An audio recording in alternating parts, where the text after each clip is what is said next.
A meeting to order. Welcome to meeting number 13 of the House of Commons Standing Committee on Finance. We are meeting, as everyone knows by now, on pre-budget consultations in advance of the 2021 budget. Today's meeting is taking place in a hybrid format pursuant to the House Order of September 23rd, 2020. The proceedings will be made available via the House of Commons website. And so that you are aware, the webcast will always show the person speaking rather than the entirety of the committee. And to make things smoother, if people could put their mic on mute when others are speaking, it's much easier for translation that way. We do have a little bit of business to do before we start with our witnesses. And yes, Peter, as you said, it is nice for Gabriel St. Marie to join us after spending so long sitting in the big chair in the House of Commons. It's good to see him come down to earth with the rest of us here now. Very good job done, Gabriel. Members have seen a copy of the budget for pre-budget consultations in the amount of $9,150. So could we have a motion to basically authorize the expenditure of $9,150 for pre-budget consultations in advance of the 2021 budget? So moved by Peter. No, that's a question. Oh, it's a question. Okay, go ahead, Peter. Yeah, this is for expenses that we have already undertaken? Yes, including today. Okay, yeah. Then I certainly move it. As we discussed, Mr. Chair, given the absence of an agreement, this would be the last meeting of the Finance Committee for this year. So I certainly move that for expenses that we've already undertaken. All right, so moved. All those, is there any opposition to it? None. All those in favor? Okay, motion is carried. Now we'll turn to our first panel of this afternoon. And I first of all want to thank all the witnesses for coming. We're in a different environment with virtual meetings. Then on deck, and if you keep your remarks roughly to 5 minutes, on deck as an individual is Mr. DiMatteo. The floor is yours. Thank you, Mr. Chair. Good afternoon. Thank you for the invitation to speak at these pre-budget consultations in advance of the 2021 budget. I commend the committee for reaching out into the academic community of economists for public input on this important process. It's been said many times that the COVID-19 pandemic is an unprecedented event in recent history, and this context frames my input into this process. The fall 2020 economic statement documented the unprecedented effects and response to the COVID-19 pandemic. For fiscal year 2020-21, real per capita revenues have declined by 20% from the year previous, while spending is up 70%. In real terms, this is the highest per capita amount ever spent in Canadian fiscal history, nearly $16,000. As a share of GDP, the projected deficits will be the second largest in Canadian fiscal history, exceeded only by World War II. The fall statement reveals spending eventually declining and a deficit approaching 1% of GDP by 2025-26, but also a federal net debt rising to $1.5 trillion and a net debt to GDP ratio remaining in excess of 50%. Despite current low interest rates making current debt management look manageable, it remains that any sudden future shocks to the economy or to interest rates could be more difficult to manage as debt burdens rise.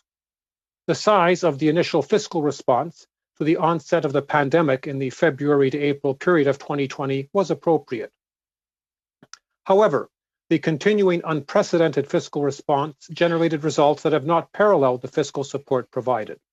The fiscal assertiveness of the federal response to the pandemic was not matched by assertiveness in targeting the response as might have been afforded under the federal spending power or the power of quarantine that exists under the Constitution. Moreover, much of the spending went to individual income transfers in excess of the pandemic-generated income losses. After all of this unprecedented response, we are now in the midst of a more severe second wave that threatens the economic recovery that began over the summer.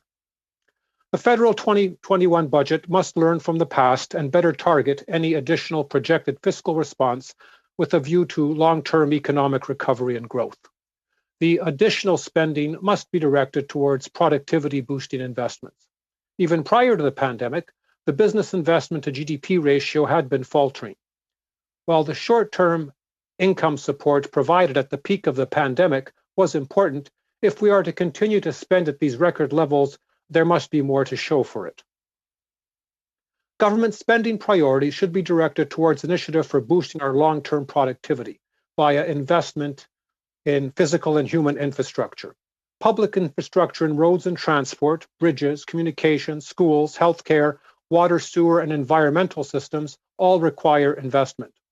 Education has taken a major blow during the pandemic, and we need to ensure that students at the elementary, secondary, and post-secondary level do not fall behind in educational achievement and opportunities and reduce future labor productivity growth.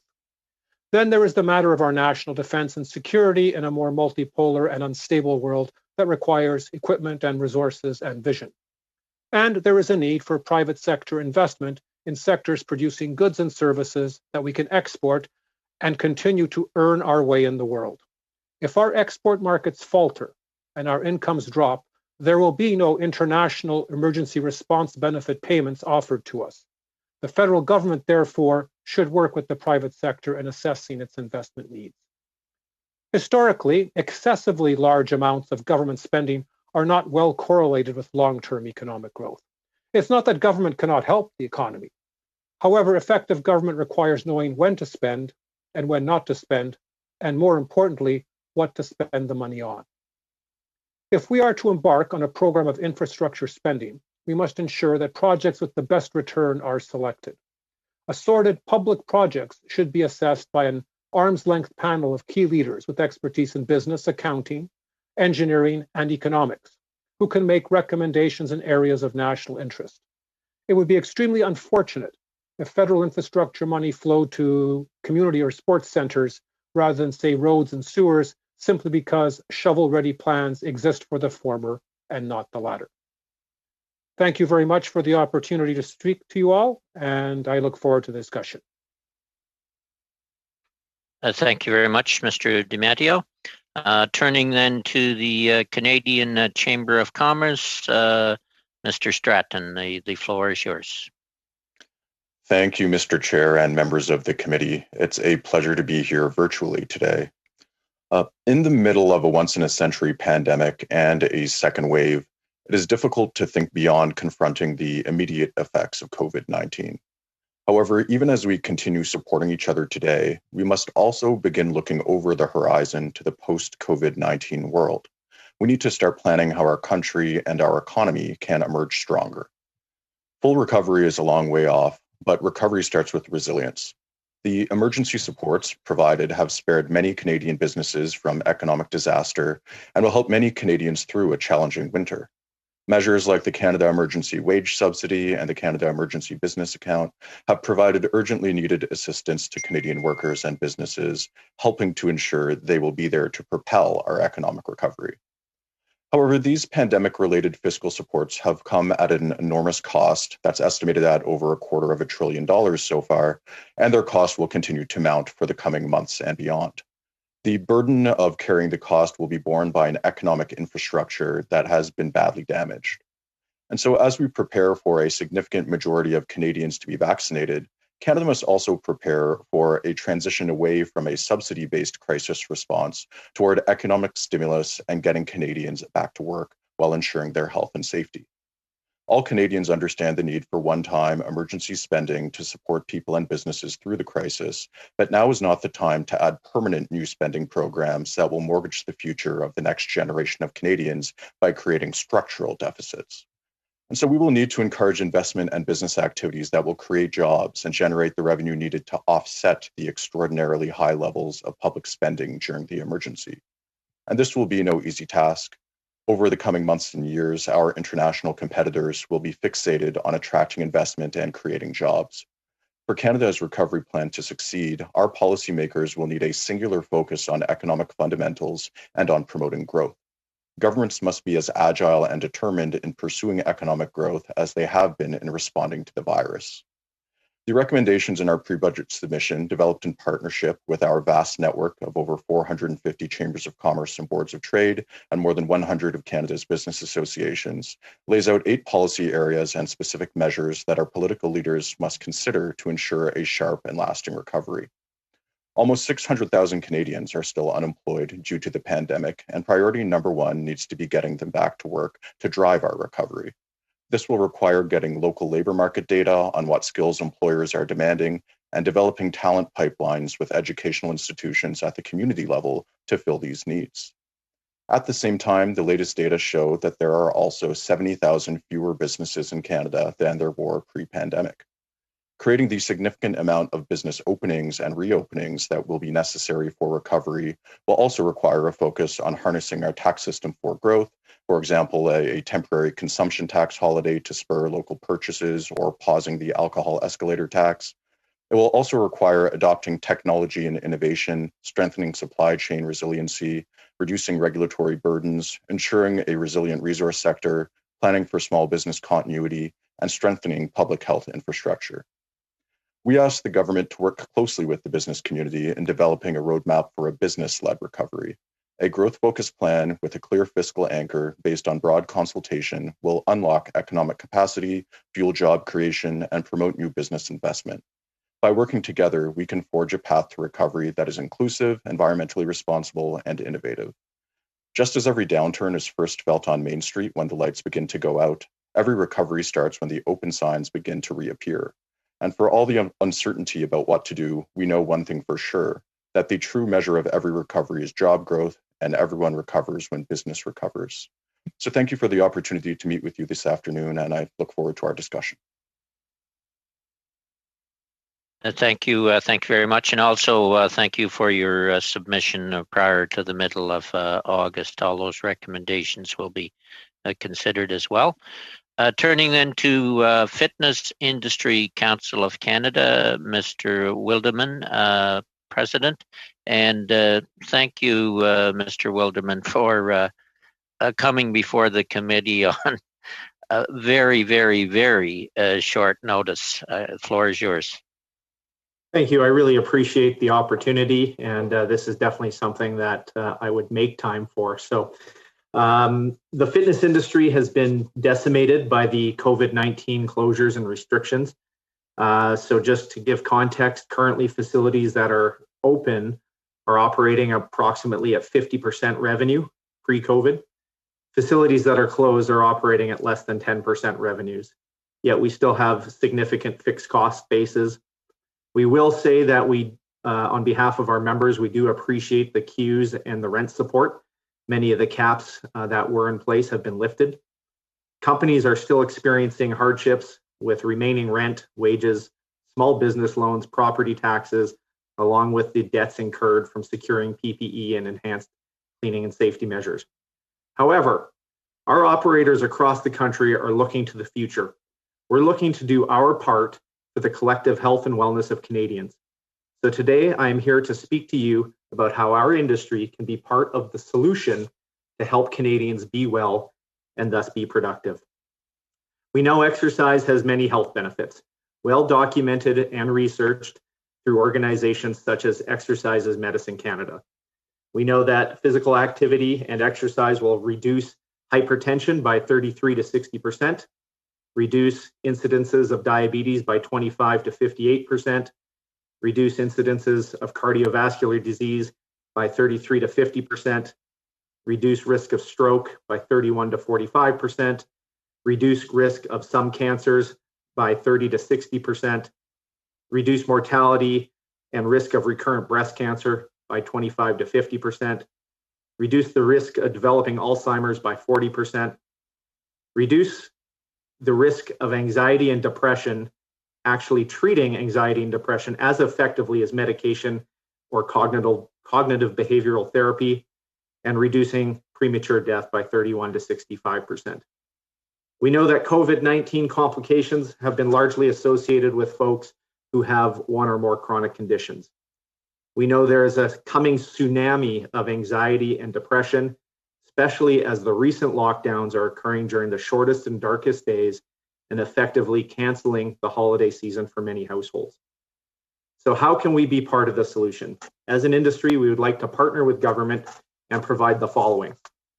One, include fitness memberships and fitness services such as personal training as healthcare expense. We have the ability as an industry to provide attendance reports upon request for audit purposes and also show attendance for remote services. Professionals across the country are ready, willing, and able to provide both in-person and remote services focusing on long-lasting behavior change. We would also like to request that PHAC funding to expand the Prescription to Get Active program across Canada. This program is unique in which it links prescribers from the medical community to fitness professionals. We would also like to encourage government messaging and encouraging Canadians to seek out professional assistance burden by motivating and inspiring Canadians to take proactive steps towards their own health and wellness. And again, I really appreciate your time today. Thank you. Thank you very much, and thanks again for coming. A lot of good points there. Then turning to the Northwest Territories Association of Communities, Lynn Napier, Mayor of Fort Smith. Welcome, Madam Mayor. Floor is yours. Thank you, Mr. Chair. Thank you so much for the opportunity to present to all of you as part of the pre-consultation for Budget 2021. I am Lynn Napier, the Mayor of the town of Fort Smith and President of the Northwest Territories Association of Communities. We proudly represent all 33 communities of the Northwest Territories who vary in size from 52 to 21,000 residents. Our members are both Indigenous communities and traditional municipalities, but all are northern and remote to varying degrees. As you know, local governments are relied upon to keep essential services running. We are the level of government that most immediately impacts on residents' lives. And I would like to remind you that municipalities cannot legally carry a deficit. We have really appreciated the first round of Safe Restart funds. To get this funding out the door as quickly as possible, we worked with the territorial government to have it distributed on an allocation-based plus basis. With respect to planning for the critical economic stimulus recovery phase, I'm pleased to let you know that local governments are agile enough to be important partners. Further, these funds could serve to make headway on the 4 pillars that I would like to highlight for you as priorities for NWT communities. Infrastructure funding. Being a jurisdiction where the lack of infrastructure is readily acknowledged, our first pillar is infrastructure funding. It has been very heartening to see additional funding being allocated to municipal infrastructure in the last few federal budgets. The doubling of the gas tax fund was particularly welcome. We would strongly encourage this to continue and to become permanent and to be enhanced. The gas tax fund works very well in the territorial north because of its flexibility and predictability, and because it does not require cost sharing. Getting funds to community governments is one of the most efficient ways to stimulate the economy in a timely and effective manner, and thus make the most effective impact on the recovery from COVID-19. Further, it serves to address longstanding challenges and gaps. As well, programs that encourage the development of territorial projects, which will facilitate trade and resource development, such as the Mackenzie Valley Highway, have significant impacts on economic development, as well as increasing the resilience of communities to climate change that are on the route. Which nicely segues into our next pillar, climate change. In the Northwest Territories, climate change isn't a distant, abstract problem. It's here now, and Northwest Territories communities are at the forefront of the climate change challenge. The rapid warming at 2 to 4 times the rate as the rest of Canada is causing significant changes in the natural environment, including to ice, permafrost, water, vegetation, and wildlife. The frequency and severity of extreme weather events is also increasing. Although there are some funds for climate change adaptation that are available in the Northwest Territories, they are chronically oversubscribed and are at a scale to only support studies and/or design. We need to see funding at levels to support construction now. Our third pillar is actually not a community government responsibility, but impacts greatly on the wellness of our communities. With well in excess of 50% of housing overcrowded and insufficient, the likelihood of rapid spread of COVID-19 in our communities is high. The Northwest Territories Housing Corporation routinely reports waiting lists for housing units in excess of 400 applicants. Although some progress has been made on this front with the Rapid Housing Initiative, increased investments are still required. Making inroads on the housing deficit in the territory represents a huge economic stimulus, as it has potential to leave more of the benefits and create employment within the communities. Our final pillar is telecommunications. The many months of COVID-19 have really highlighted the inadequate broadband connectivity in our communities and proven a barrier for governance, education, work from home, telehealth, and participation in the digital economy on an unprecedented level. Access to broadband internet has become essential to living in the modern world, and the lack of access or bandwidth limitations in the North has long been identified as an impediment to the growth of our communities and the Northwest Territories as a whole. Having all telecommunication systems offline for days at a time is unacceptable today, and yet is a fairly common occurrence in the North. We were very pleased to hear of significant funding to improve internet service through the CRTC through the use of fiber and low Earth orbit satellites, but we still have a ways to go. While considerable improvements have been made to ensure self-service to all Northwest Territories communities, there is still considerable vulnerability to the driving public, as there is no cell service between communities, distances of hundreds of kilometers, and this too needs to be addressed. So we wish to thank you for the invitation to present to you this afternoon and appreciate your continued interest in the communities of the Northwest Territories. Thank you. Thank you very much, Madam Mayor. We will now go to 6-minute rounds of questions. My apologies for not giving people a heads up. Mr. Kelly and Ms. Jansen will split the first 6 minutes, and Mr. McLeod and Ms. Zerowitz will split the next 6 minutes, and then on to Mr. St. Marie and Mr. Julian. So, Mr. Kelly, the floor is yours. Thank you. My first question to the Canadian Chamber of Commerce. You talked about a lot of the different things that are going to be necessary for economy, for economic recovery. I want you to maybe comment on some of the tax increases that are going to be especially felt by small and medium-sized businesses.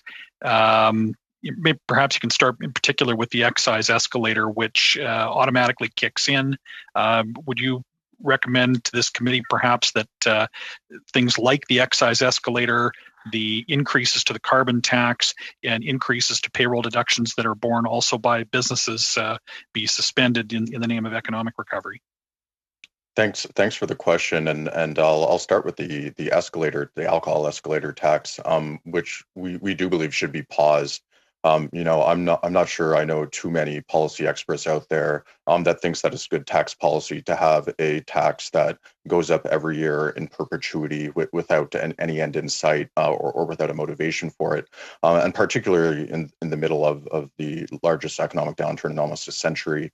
That places a significant onerous burden on a number of different businesses, but in particular, some of the hardest hit businesses or the ones in the hardest hit sectors, like restaurants and bars, or even the arts for that matter too.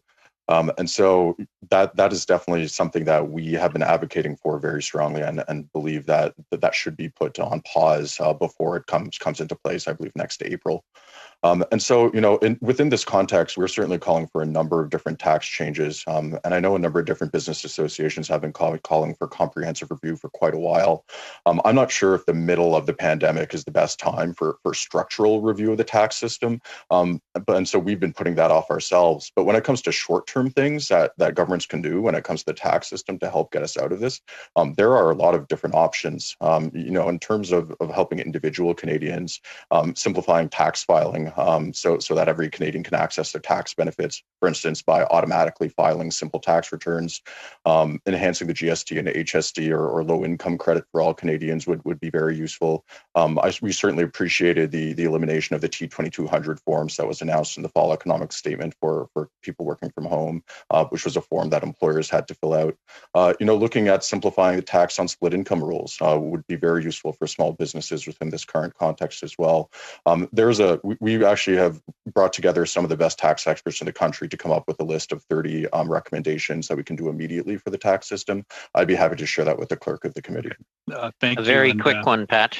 Well, I'll turn it over to Tamara in a moment, but I really think that the witness makes a really good point on the extraordinary power of the escalator tax. I think King John himself would blush at having the power to give himself more additional revenue each year without a vote in Parliament. So with that, I'll yield to Ms. Jansen. Okay, Ms. Jansen, the floor is yours. Okay, thank you. Thank you, everybody, for their presentations. And I'd like to ask Professor Di Matteo. It seems clear that the Liberals' plan to build back better by investing heavily in their green agenda is not necessarily going to be the magic bullet that they claim. I know infrastructure worked in 2008 and 2009 because the Conservative government at the time invested in shovel-ready projects. That got money circulating immediately, as opposed to the current plan, which looks to take years to implement. And those are years we don't have to waste. Wouldn't a made in Canada approach focusing on manufacturing goods locally so that Canadians can buy from Canadians rather than purchase offshore goods be a wiser approach for instant impact? Oh, that's an interesting point. Thank you for the question. I really think if you're going to have federal policies targeted at, say, the manufacturing sector or a specific business sector like that to produce domestically, I think it's very important to work with firms in that sector designing those policies. I think if there's going to be potential there, it's important that you find out what potential manufacturers need, what they can do to create the jobs locally, and follow through on the plans. But I mean, you have to consult first with the sector. I'm not saying it can't be done, but a lot of our manufacturing now is already integrated with facilities in the United States in terms of the cross-border relationship. So it won't be something that's easily turned on a dime, but there's certainly potential there. I have a second question here. Well before the pandemic, economic growth was mediocre. And do you think that a recovery plan that focuses on increasing productivity while also aggressively reducing the cost of regulation would be the best path to recovery for Canada rather than the current path we seem to be planning? I think in terms of the long term, productivity is everything. I mean, that's been said by other economists. And so you basically have to be able to boost the ability of your factors of production. I know it sounds such a cold term, but labor productivity has to rise. The productivity of businesses has to rise. If it doesn't, in the long run, we're going to have increasing difficulty maintaining the standard of living that we have. So a close eye should be kept on the productivity agenda to make sure that investments enhance that type of productivity. Thank you. And what are your thoughts regarding the current plan, which seems only to focus on domestic issues and does not pay serious attention to possible pressures that will come from our global neighbors? Could you specify what you mean by the current plan and global neighbors? You mean the economic plan or the... Well, I'm just concerned that the way that the finance minister is looking at it is only looking inwardly rather than as recognizing the pressure that will come from outward.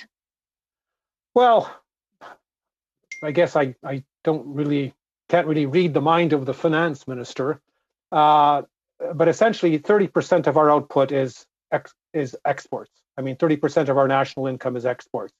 So whatever we do have to pay attention to our competitors. And it's probably very important that we are as nimble as possible in assisting our firms to take advantage of economic opportunities wherever they may be in the world. So, I mean, it's important to focus on the domestic agenda, but it's also very important to keep an eye on what everybody else is doing. Okay, we will have to end it there. We are a little over. Thank you. I might say, Mr. Stratton, that this committee as well has also called for a comprehensive review of the tax system a couple of times. So we will turn to Mr. McLeod and Ms. Zerowitz, splitting 6 minutes. Michael. Thank you, Mr. Chair. I'll try to be quick. My questions are for Mayor Napier. I wanted her to speak a little bit about infrastructure. She mentioned that it was the first pillar. And, while we know there's a lot of progress being made on infrastructure in the north over the last 5 years, we know there's still a long ways to go. And so I wanted to ask if she could speak on the importance of having infrastructure funding programs that are not only able to address the cost of construction in the north, but also flexible enough to be effective. That's my first question.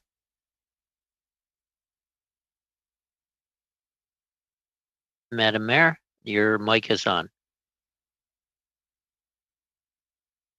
Your mic is on, Ms. Napier. There. There you go. Thank you. Thank you, MP McLeod. So, excuse me. The unique conditions of the north greatly affect how municipal infrastructure is built and maintained. We face extreme isolation, a shorter and highly variable construction season. We have limited resources available and limited capacity, limited access to funding. We have growing demands on aging and existing infrastructure, and very unique project needs. So because of all of those factors, we find that the gas tax fund works very well in the Northwest Territories because of its flexibility, because of its predictability, and because it doesn't require the cost sharing. So this also helps the communities in the flexibility so that the communities can manage their projects based on their own priorities. So this keeps on the focus of our asset management, and which has been encouraged by all levels of government.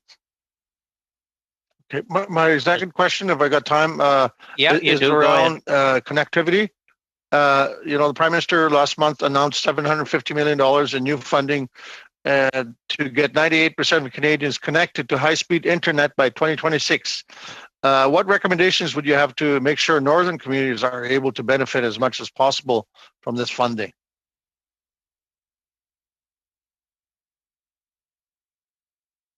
And this is for me as well?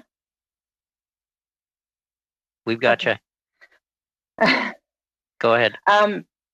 Thank you. As the MP is probably well aware, broadband connectivity in northern and remote communities is, I would say, ghastly. We do not have even fiber optic to a lot of communities. The very remote communities, we can't really even connect video. So I think that, we need a lot of,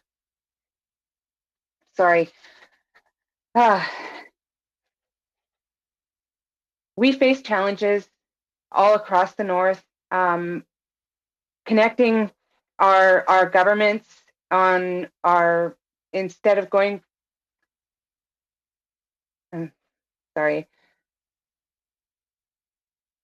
in these times, especially with COVID, we try to connect just as we are here today, electronically by Zoom meetings, and we are not able to do that. We don't have consistent basic, reliable, and affordable service across the territory in all of the communities. I cannot consistently schedule meetings with people and know that I'm going to be able to connect with them.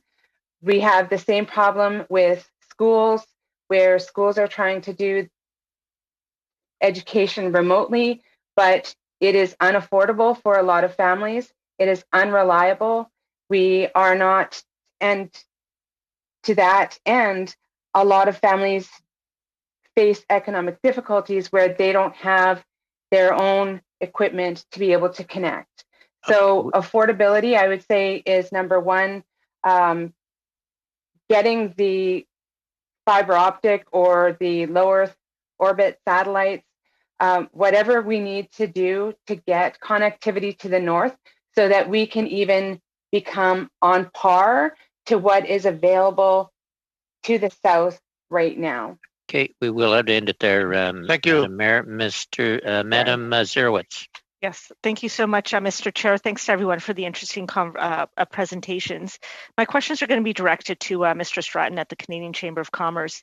I'm particularly interested in your recommendations under the Getting Canadians Back to Work section.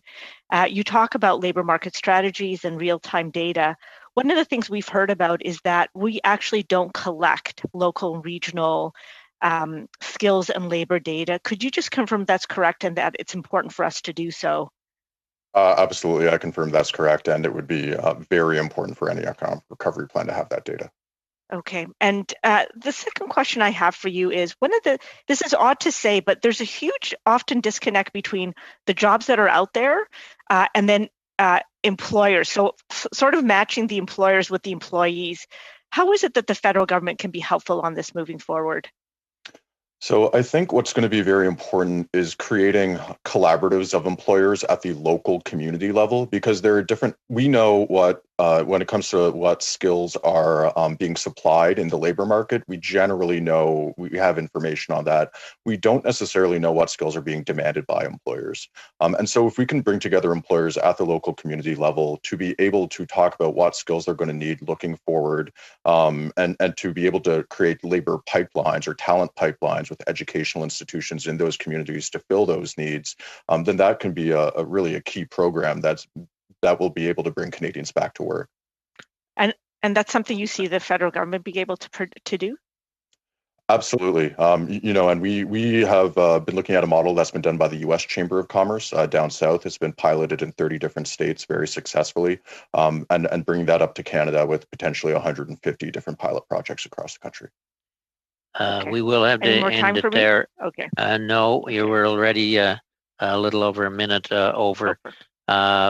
If you could send us that information, though, Mr. Stratton, on those pilot projects, I think that'd be helpful if you could send it to, just so we know where to connect on that for the future.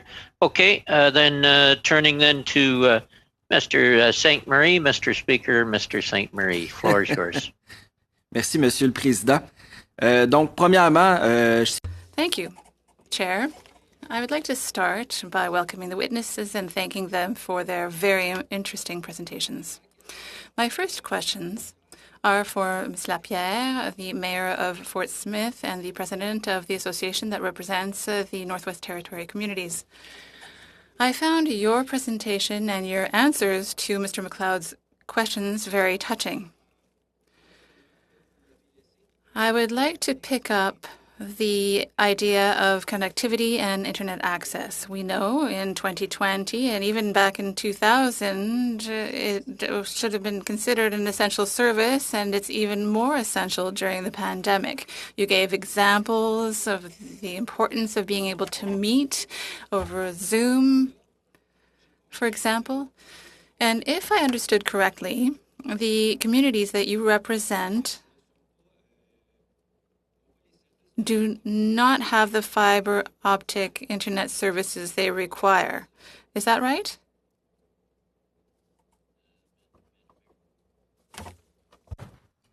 Yes, thank you. That is correct. Not all communities in the Northwest Territories have fiber optic service. Donc, les So the communities that want to connect to the internet, how do they do that? Is it cable? Is it satellite connection, older satellite technology? How do people connect? Thank you. Yes, for many communities, they still connect through satellite, which is not very reliable. So just for a personal reference, my parents live in Rankin Inlet, who they have satellite service. I am completely unable to connect with them through video. Their cell service is extremely spotty. I cannot always get through to them on their cell phones. So their community, I would say, in Rankin Inlet is quite similar to a lot of communities across the north that do not have fiber optic. So when we're looking at right now in the Northwest Territories, especially for health appointments, our major service center medically would be Yellowknife. If we're unable to be serviced in Yellowknife, then we go down to Edmonton. Because of COVID, there are a lot of medical appointments that are pushed off. So even in our community, we go to video appointments. If you're in a northern or extremely remote community, those services are unavailable to you. C'est vraiment navrant d'entendre. It is very upsetting to hear that. It should be considered an essential service. Right now, to your knowledge, are there concrete projects on the table? You talked about connecting communities by fiber optics. It would have to be that, or through the new low-altitude satellite technology. Are there any projects like that that are on the table that could make a difference quickly? So when I say quickly, in the next few months. Thank you. I just wanted to clarify one note from earlier is that 10 of our communities are satellite communities. I believe that Northwest Tel is working on service to some communities, but I'm not sure that those would affect the current satellite communities. So I'm not sure what is able to be done in the next couple of months. I don't have that information with me right now. Additionally, so we have the two, I guess, kind of parts of telecommunications. One would be the internet fiber optics, and the other is cell service. Both are in need of upgrades and accessibility in the north. Even just traveling, there are quite a lot of distances where there's no cell service between communities, where we have seen impact. I've seen impact even in the past 3 weeks with medical or accidents on the highways that could have had a quicker response had there been cell service available to those people. Last question, Gabriel. Oui, merci, Monsieur le Président. Donc, merci pour les réponses. Souhaitons que tout. Yes, thank you very much, Mr. Chair. I hope a solution is found as quickly as possible. I also heard your request to increase the fuel tax, and it has advantages because it can be used immediately for infrastructure. It is a model that works. So I would like you to give a couple of concrete examples of another point you raised with regard to climate change. You said that it's an immediate problem for you in your area. Could you give us some concrete examples of that immediacy?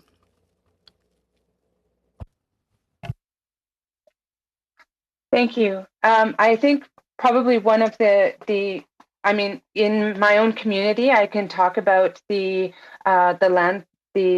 riverbank that we have. It has been sliding. We had a major slide 50 years ago because the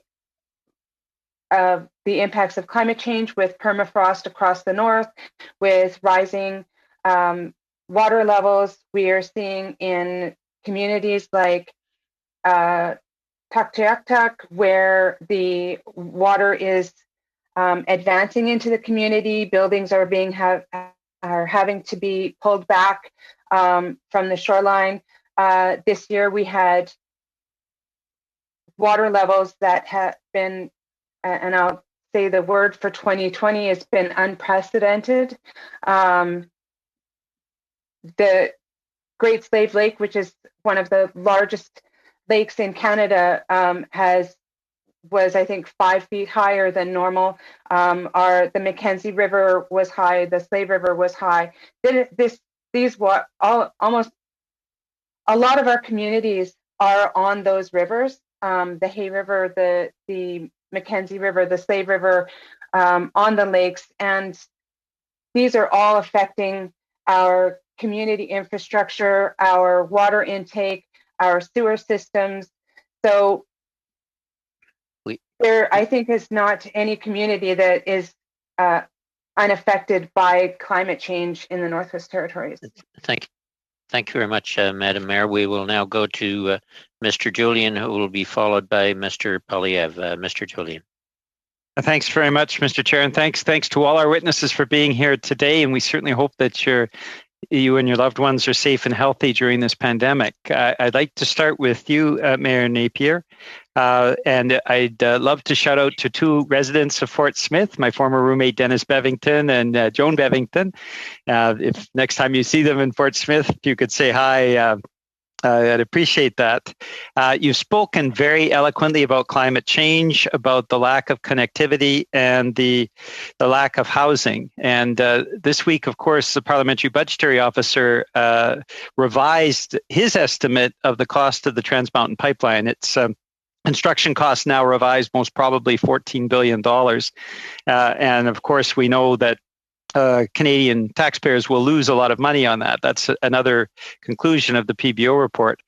So this is a choice that the government can make to invest in Trans Mountain or make the investments that are actually going to resolve many of the issues you're raising. So I'd like to get a sense from you with the Association of Communities in the NWT.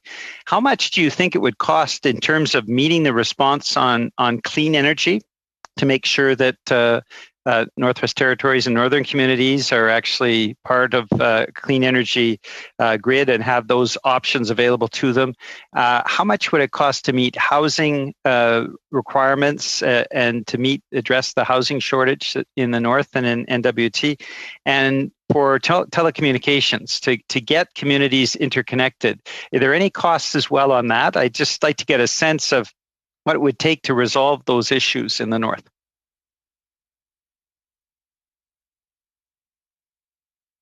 Thank you, Mr. Julian. I will certainly say hi to Mr. Bevington. He comes to our lunch with the mayor meetings every month.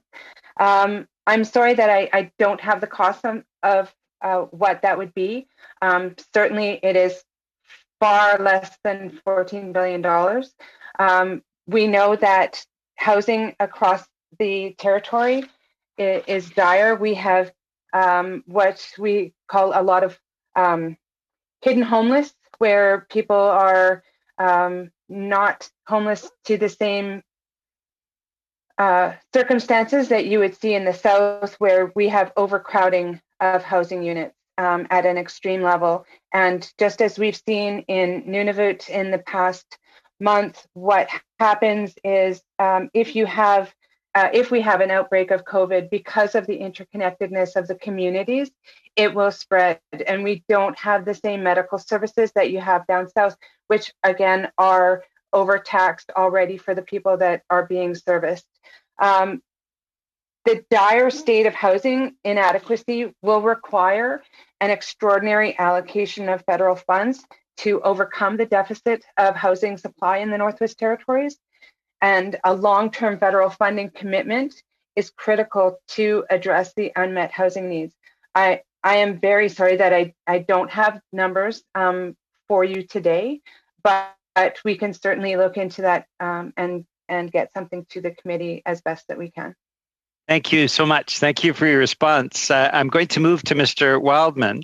Very intrigued by your proposal around having fitness training as part of healthcare, and you're certainly making a very strong argument about what the positive impacts that would come from that. Has the Fitness Industry Council done any statistical analysis to know how many Canadians might benefit in that kind of situation and how much we would save to the healthcare system if Canadians are healthier? Yeah, great. That's a great question. And we have done modeling. What we've looked at is expanding, for example, the Prescription to Get Active program over 10 years, leveraging not only federal government investment, but also the facilities, right? So the Fitness Industry Council of Canada were made up from facilities from coast to coast, and those facilities would also fund the initiative. And we believe that we can, in the long term, over the course of 10 years, provide the savings to our healthcare system well over $100 million and get, in terms of people getting started and continuing with their physical activity, well over 250,000 Canadians who are not currently exercising and being active on that path. And that's where you'll see the healthcare savings. Last question, Peter. Yeah, thank you very much. I have to move on to Mr. Stratton, and I'm a longtime member of the New Westminster Chamber of Commerce, proud member of the Burnaby Board of Trade. What small business people raise consistently is web giants, companies outside Canada not paying any corporate tax at all. Is the Canadian Chamber of Commerce in favor of leveling the playing field and forcing the web giants to actually pay corporate taxation, pay their fair share in Canada? So we were certainly in favor of the digital sales tax that was just announced. When it comes to corporate taxes, I think it's very important to understand that there's also an international conversation taking place at the OECD, part of the larger BEPS process for taxation, where they're discussing this very issue of corporate taxation for digital technology companies. And so, our position has always been that we need to defer to what is decided multilaterally and internationally, and instead of going on our own, making a made in Canada approach, and then having another international system, that becomes the standard that we have to adapt to later on. Okay, we'll go on to Mr. Polyev, who will be followed on a split between Mr. Fraser and Mr. Fragiskatis. Mr. Polyev, welcome. Thank you. You're in a different room again. I'm going to invite you to PEI, where you have to stay in the same room for 14 days. Go ahead. I think you'd like to lock me up and throw away the key, Mr. Chair. Not me. Yes. Dr. DiMatteo, you're one of Canada's leading fiscal historians. The Bank of Canada has expanded its balance sheet by $400 billion, 400%. Has this ever happened before? That's a very good question. I guess my first answer is I actually don't do monetary economic history. But the size of the increase is certainly outside of my living memory and my recollection of similar types of events, even during times of increases in public spending. I mean, the last time there was a major ramp up of this nature during World War II, for example, most of it was standard deficit financing in terms of victory bonds and actual purchases, as opposed to sort of money creation and monetization. So even defending Western civilization against Hitler and Mussolini, our government actually raised its money by borrowing real dollars from real people rather than credit creation at the central bank. Well, at that time, that was the approach that they used. I mean, World War II, the debt was contracted at, I guess, what you would term patriotically low interest rates, given that it was the fight to save democracy. And so that, in a sense, assisted the process of borrowing because the rates were quite low at that time. Your research shows that the biggest deficits as a share of GDP in Canadian history happened in the mid part of the war. And those are the only deficits as a share of the economy that are bigger than those today. But your research also demonstrates that in 1946 and 47, we ran the biggest surpluses as a share of GDP in Canadian history, rapidly paying back that debt. do you see the current government on track to doing that after this crisis is over? Well, that's a function of two things. So the rapid pay down was first. There was a large demobilization after the war effort. And so expenditures, of course, came down very quickly. There was also, in the immediate period right after the war, essentially a very large economic boom. I mean, the demographic factors of the time, there was the baby boom, there was a natural resource boom with natural resource exports. And so the growth rate of the economy moving into the end of the 1940s and into the 1950s saw economic growth in real terms annually easily in the 4 to 5, 6% range some years. Do you see that kind of growth repeating itself to pay for all of this new spending? Well, you know, you're asking me to conduct a forecast, and I don't really want to make weather forecasters look good. So I mean, essentially, the factors for that type of rebound don't seem to be there. Right. However, the one thing I would offer is that in the wake of the pandemic, if you want to think about sort of human psychology, there might be a lot of consumer spending to make up for lost time, given the restrictions that have been faced. But again, I don't see the signs there. Consumer spending is interesting. It increases demand, but in the absence of supply, in fact, with a possible supply reduction that has occurred over the last year, while supply chains have been downed, there could be a faster growth in consumption than there is in production. We know that historically has led to inflation. None of the experts believe that's going to happen, but the experts are often wrong.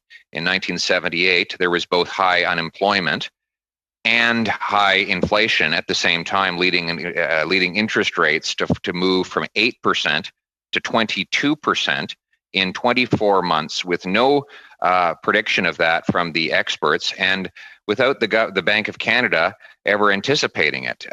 Is it possible that interest rates could rise faster than all of the experts are predicting, based on your knowledge of history?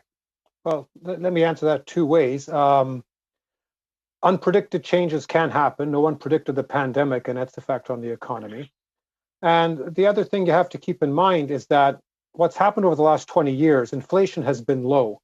And part of that has to do with internationally integrated supply chains. Basically, the aggregate supply curve, if you want to think of that, has stayed flat in response to demand. But there's been disruption to that process. There's been a lot more protectionism. So if that aggregate supply curve, because of all these disruptions in productions internationally, starts to go upward, at some point with increased demand, prices will go up. And once prices start to go up, you're going to have to see a response in terms of interest rates if there seems to be any possibility of inflation taking off. Right. So I mean, we are one last going to question, end it Mr. there. Chair. We are over. I'm sorry, Pierre. We're over a little bit. Mr. Fraser split with Mr. Fragaskatis will complete the round. Sure, and I expect I'll have fairly limited time, so I'll start with one question and see if we get beyond there. Mr. Stratton, thank you for being here.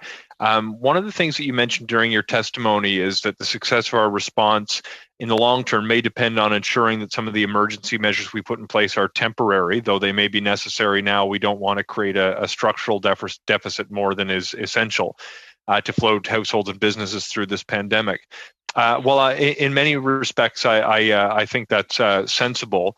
I have some questions about certain programs that we're taking on that I'm supportive of. I'm thinking in particular something that will set the stage for long-term productivity growth, such as an early learning and national child care strategy. I'm wondering if you would consider a measure like that has the potential to pay for itself, or at least make a significant contribution to it, and set the stage for greater labor force participation, particularly by women. Would an investment of that nature, though it may create a permanent expense, be worthwhile given the productivity gains that it could set the stage for? So I think it would depend what it looks like. If we're talking about childcare, for instance, we've certainly been advocating for, if there is funding, going directly to daycares or going directly to families, as opposed to creating some sort of national childcare program. And I think what's very important too, and we certainly appreciate, what the government has done in the last fall economic statement in approaching these issues. I think one of the important things is the urgency of it as well. It's creating a plan to create a plan. There are a lot of women in the workforce right now that need this support right now, and so being able to do that as quickly as possible, I think, is maybe what's important. That's why I think it's very important about the details, as opposed to we're certainly on board when it comes to the larger issue that needs to be resolved.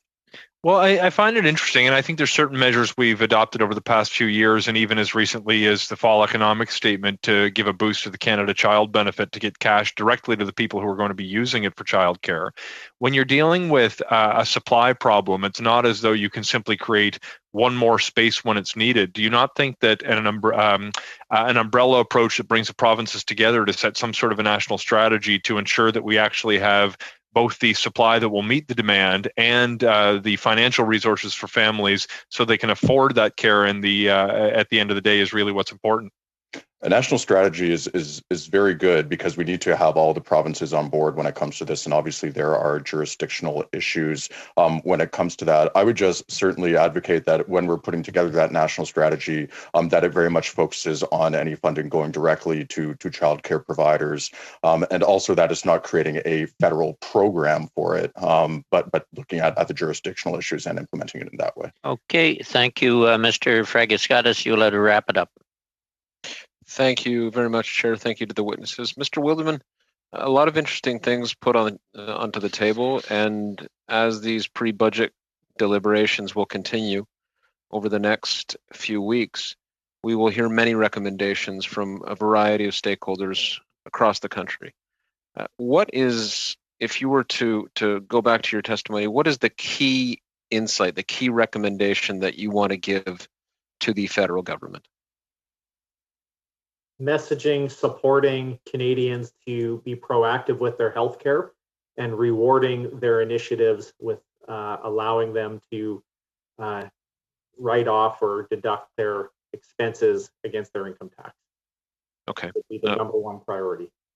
Okay, point taken there. How does supporting fitness businesses fit into that? I have, and I'll tell you why I'm asking, I have a number of your members in the community here in London, Ontario, including Good Life, that have reached out to me to make the case for federal funding. There are different ways to look at an ask like that. I have constituents who would, I think, rightly say, maybe critically, but still it's a fair question to ask. A company like Good Life is an enormous Canadian company, very successful, with deep pockets, it would seem. Why do they need federal support? What does your industry council have to say about, and I'm not speaking specifically only about Good Life, but fitness businesses in that general vein? Great, that's a great question. So if you look at the rent subsidy, it's been really well received with the amendments by many of the smaller players, the unique boutique studios. A company the size of Good Life would be capped at $300,000 for that rent support, and they have well over 500 locations. So the scope of the rent subsidy really doesn't help a company that size. And then there's other regional players like Movati or Gym Movement that, they're too small to be big and too big to be small almost. So as an association, we have been lobbying for amendments to the rent support, and many of those amendments were actually completed, and we're very appreciative of that. But it's still for the larger companies, mid-sized to larger companies, misses the mark to an extent. Now, having said that, as an industry association, we're focused on the recovery and how can we help so the tax incentives as well as the positive messaging will get more people started, which will obviously impact facilities in the long term and impact professionals across the country. Okay, I'm sorry. We'll have to end it there. On behalf of the committee, I certainly want to thank all the witnesses, some of you for coming on short notice today, but thank you to those who have submitted submissions prior to mid-August. All those submissions will be considered in terms of the pre-budget consultations, as well as the evidence presented today. So with that, thank you very much for your presentations, and we wish everyone a Merry Christmas, a Happy New Year, and stay healthy. Meeting suspended, and we'll go to the next panel. Meeting suspended. Thank you.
meeting. This is meeting number 13 of the House of Commons Standing Committee on Finance. And as everyone who is here knows, we are doing pre-budget consultations in advance of the 2021 budget. With that, we will go to, I might remind folks when you're not speaking just to make sure your mic is on mute. It makes life a lot easier for those trying to translate into other languages. We'll start then with you, Jeff, Mr. Morrison, who's the Executive Director, Canadian Housing and Renewal Association. Go ahead. Well, thank you, Mr. Esteemed Chair, and good afternoon, Mr. Chair and committee members, and thank you for the invitation to appear today. For those of you unfamiliar with our organization, CHRA represents the social, nonprofit, and affordable housing sector from throughout Canada. Our sector manages approximately 600,000 units of affordable housing, which collectively houses approximately over a million people in Canada. As this committee deliberates on the contents of the next federal budget, which of course will be heavily influenced by the COVID pandemic, I want to remind committee members of the very first public health directive issued to Canadians when COVID hit, which was to stay home. Mr. Chair, staying home isn't possible if you don't have a home, or you don't have a home that you can afford or that doesn't meet your needs. This year has proven that housing is healthcare.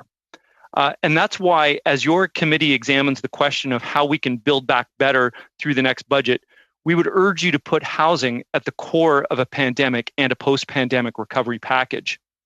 Over the last few years, a number of programs were launched as part of the National Housing Strategy to strengthen the social and nonprofit housing sector. Those programs have created a solid basis on which to build. The CHRA recommends that in addition to these existing programs, the National Housing Strategy be extended in 4 key areas. The most obvious gap in the National Housing Strategy is the absence of a dedicated urban, rural, and northern Indigenous housing strategy. With 80% of Indigenous peoples living in these settings, and with Indigenous peoples facing much higher rates of core housing need and homelessness, a dedicated urban, rural, and northern strategy is a must. A commitment to develop this urban, rural, northern strategy that is developed and governed by Indigenous peoples themselves was actually contained in several ministerial mandate letters. And so we would urge the federal government and this committee to make that commitment a reality in Budget 21.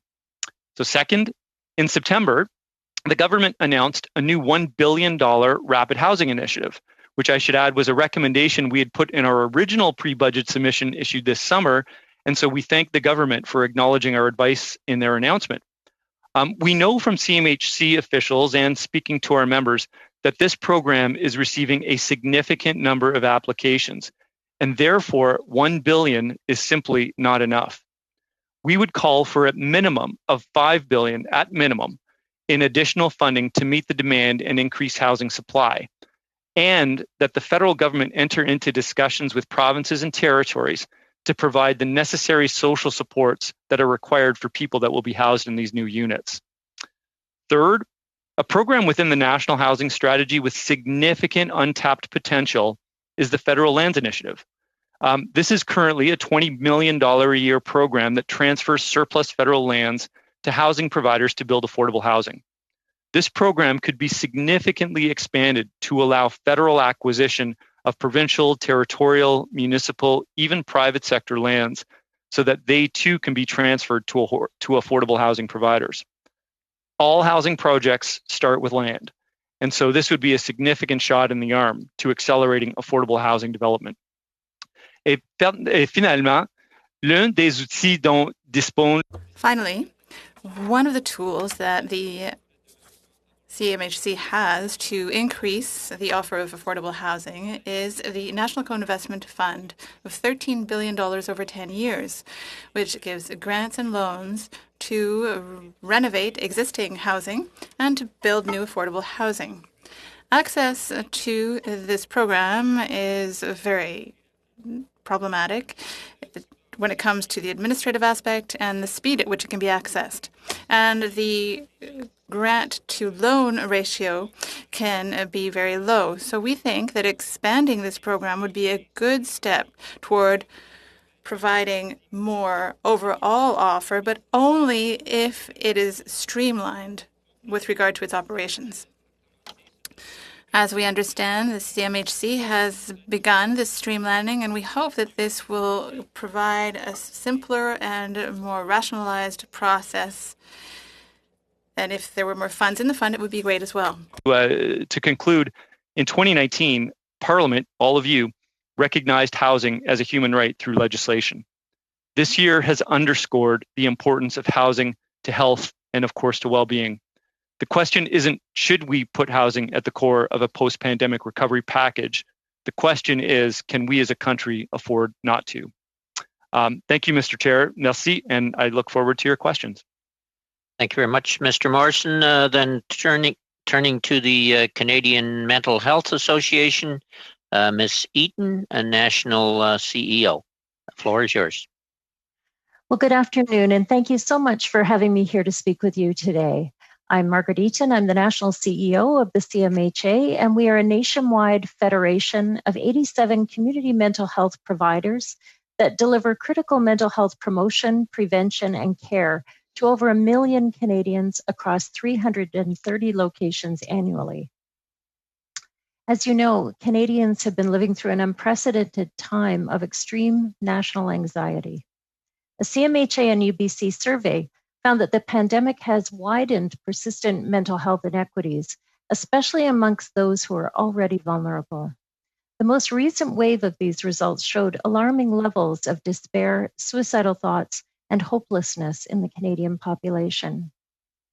In an average year, for example, 2.5% of Canadians experience suicidal thoughts. Our research shows that this September, 10% of Canadians reported thoughts or feelings of suicide. And that means if you have a bubble of 10 people, that's you or one of your loved ones in crisis. 40% of Canadians say their mental health has deteriorated since March, with many more people in certain groups saying that their mental health has deteriorated, especially those who are unemployed, people with pre-existing mental health conditions, younger people, Indigenous people, and people who identify as LGBTQ2S+. Their mental health has worsened dramatically. Based on evidence from other pandemics and disasters, we know that mental health issues will persist potentially for years after a vaccine is widely deployed. Further, good mental health is key to economic recovery. To ensure a mentally healthy workforce, we must put mental health supports in place for those who are returning to work or who have been working through stressful and hazardous circumstances. The government should be commended for its Wellness Together portal, funding for mental health and substance use programs and research, and investments in Indigenous mental health, and for the new funds announced in the fall economic statement. However, we already know that that won't be enough. Even before the pandemic, an estimated 1.6 million Canadians had a mental health issue go untreated every year. 87% of Canadians have told us that they don't have access to the mental health support that they need. However, with proper funding from the government and the right system of supports in place, CMHA believes we can meet the overwhelming need for care, help Canadians recover, and ultimately save lives.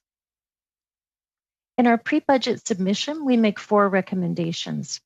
First, we need a national mental health recovery plan in order to ensure a mentally and physically healthy population ready to work and contribute to the national recovery. This plan should be long-term, well-funded, and focused on mental health promotion, prevention, and care efforts at the community level. It must be implemented in a way that reaches out to our most vulnerable, especially in remote communities. Second, we're asking for a $13.5 million investment to expand our evidence-based cognitive behavioral therapy program, Bounce Back, to serve more people experiencing mild to moderate worry, stress, and depression. With more funding, we could deliver this cost-effective program to many more Canadians. The program is evidence-based and it works. Thirdly, we recommend the government invest $9 million in CMHA's Resilient Minds peer support program to expand the initiative to provide support to frontline workers. Our healthcare workers are experiencing unbelievable strain, and CMHA can provide the resources to help them to respond to trauma, deal with psychological stress, and build healthier frontline teams. Lastly, we recommend that the government substantially increase funding for Indigenous-led mental health care to continue closing gaps in health outcomes between Indigenous and non-Indigenous communities. Indigenous peoples have historically high rates of suicide and are a particularly vulnerable population whose mental health is further compromised by racism. We encourage the government to take the First Nations Mental Wellness Continuum Framework as its guide and substantially increase funding to the many Indigenous-led mental health care organizations. Let's not wait until our mental health system is in the ICU on a ventilator. Let's invest now. People are struggling and they can't afford to wait. If we fund community interventions, this will alleviate pressure on an acute care system already hit hard by COVID-19, and it will get people the help that they need sooner. Full economic recovery requires a mentally healthy populace. We urge you to provide the long-term recovery strategy that will ensure all of our success as a nation. Thank you. I look forward to your questions. Thank you very much, Ms. Eaton. And there was a motion, excuse me, there was a motion in the House today on mental health, and I believe a number for the country. I wasn't there, but you might want to check that as well. Before I go to the next witness, the first the round of questionings for this panel, Kathy McLeod, you'll be up first for 6 minutes. Followed by a split between Ms. Koutrakis and Mr. Fragiskatis. So turning then to Equiterre, Mr. Vio, Director of Government Relations. The floor is yours. Merci, Monsieur le Président. Thank you, Chair, distinguished members of the Finance Committee. Thank you for having me today. So before I go into the details of my recommendations, I would like to thank all of the lawmakers here for two things. First, for having made efforts to ensure the safety of Canadians and for the economic measures for workers and businesses.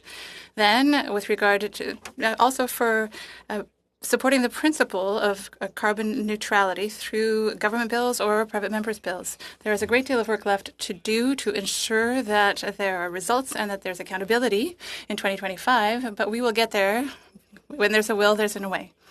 When we look at the economic challenges of today and tomorrow, well, they're linked to environmental challenges. So I'm here to represent Equiterre. It's a representation. It represents over 150,000 members and militants. We have been involved for over 25 years in debates linked to agriculture and food, transportation, mobility, and climate and energy policies in Quebec and elsewhere in Canada. With regard to the transportation sector, we are thrilled to see that personal electric vehicles are a priority for the government and the Standing Committee on the Environment and Sustainable Development. In order to achieve 100% of sales of zero-emission vehicles by 2040, incentives are a good starting point. But as we mentioned in our written submission, in order to increase the offer or supply of zero-emission vehicles, the federal government will also have to put into effect a no-cost measure that was proven to be effective in Quebec and British Columbia and internationally, namely a pan-Canadian standard for zero-emission vehicles. With regard to demand, incentives and infrastructures are not enough. We need a combination of regulations and efficient fiscal incentives. So we suggest that there be a review and an upgrading of the IZEV and green levy programs, and in order to set up a true fee discount system that is another fiscally neutral measure for the government. With regard to transportation as well, as you know, COVID-19 has increased the shift toward online purchasing, and that has an impact on pollution, GHG, emissions and also creates some security issues for the more vulnerable users of e-commerce. And if e-commerce continues to grow and there is no structured plan for decarbonization, the consequences I just mentioned will increase and will create greater costs for public health. Yesterday, Montreal presented its climate plan with the creation of a zero-emission zone downtown by 2030. So it will not only mean that cars will have to be electric, but also cargo vehicles. And so we recommend that work be done with Canadian municipalities to develop, implement, and fund a decarbonization system for the transport of goods in urban zones. With regard to agriculture now, it's important to create a context for our main recommendation with regard to reforming the risk management programs and the renewal of the Canadian Agriculture Partnership. I would like to quote what the Minister of Agriculture said at the recent meeting of ministers. The various orders of government are listening to farmers and people involved in the sector and have decided that the programs must be improved in order to better target emerging risks that threaten the viability of agricultural production. So we propose that the government create, with funding, of course, an agri-resilience program that would help farmers to transition toward agricultural practices that are focused on the health of the soil and that are carbon reduced so that they can reduce nitrous oxide emissions, among other things. Farmers are on the front lines when it comes to the impact of climate change with regard to all of the effects, and we know that those consequences are going to get worse.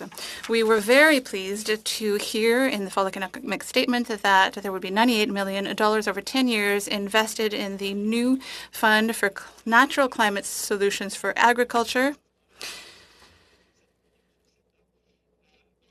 So we love to hear that kind of thing when it comes to new funds, but we do not think that it's enough for the needs of the sector. The coalition, Farmers for the Climate Transition, we are members of that organization, would think that it would take $300 million for environmental programs in the 2021 budget alone. I would like to finish my presentation by reiterating a traditional demand by Équiterre. With regard to subsidies for fossil fuels, we would like to see the federal government include in the 2021 budget a roadmap to eliminate inefficient fossil fuel subsidies by 2025 in order to respect Canada's commitments to the G20 in that regard. Asset managers are more and more reticent to be associated with the risks linked to the fossil fuel sector in Canada. I think it would be a better approach to really follow the flow of the transition and create jobs in future forward-looking sectors rather than staying stuck with regard to the fossil fuel subsidies. Thank you very much for listening, and I am here to answer your questions. Thank you. Thank you, Mr. Vio. Then our last witnesses on this panel will be Mr. Jules, Chief Commissioner, the First National Tax Commission. Go ahead, Mr. Jules. Thank you very much. Honorable members, good afternoon. My name is Manny Jules, and I am the Chief Commissioner of the First Nations Tax Commission, one of three institutions created by the First Nations Fiscal Management Act, or FMA. I was also chief of the Kamloops Indian Band from 1984 to 2000. Thank you for this opportunity to address this committee. I have previously appeared before this committee to promote the FMA as a model for legislating First Nations back into the Federation and the Canadian economy. The FMA model has worked. Today, there are more than 300 First Nations successfully using the FMA. They are developing their economies, providing improved services and infrastructure, including clean water, and building better relations with neighboring governments. Today, I wish to discuss how we can build on this by expanding the First Nations Management Act. Our plan will be to help Indigenous economies recover.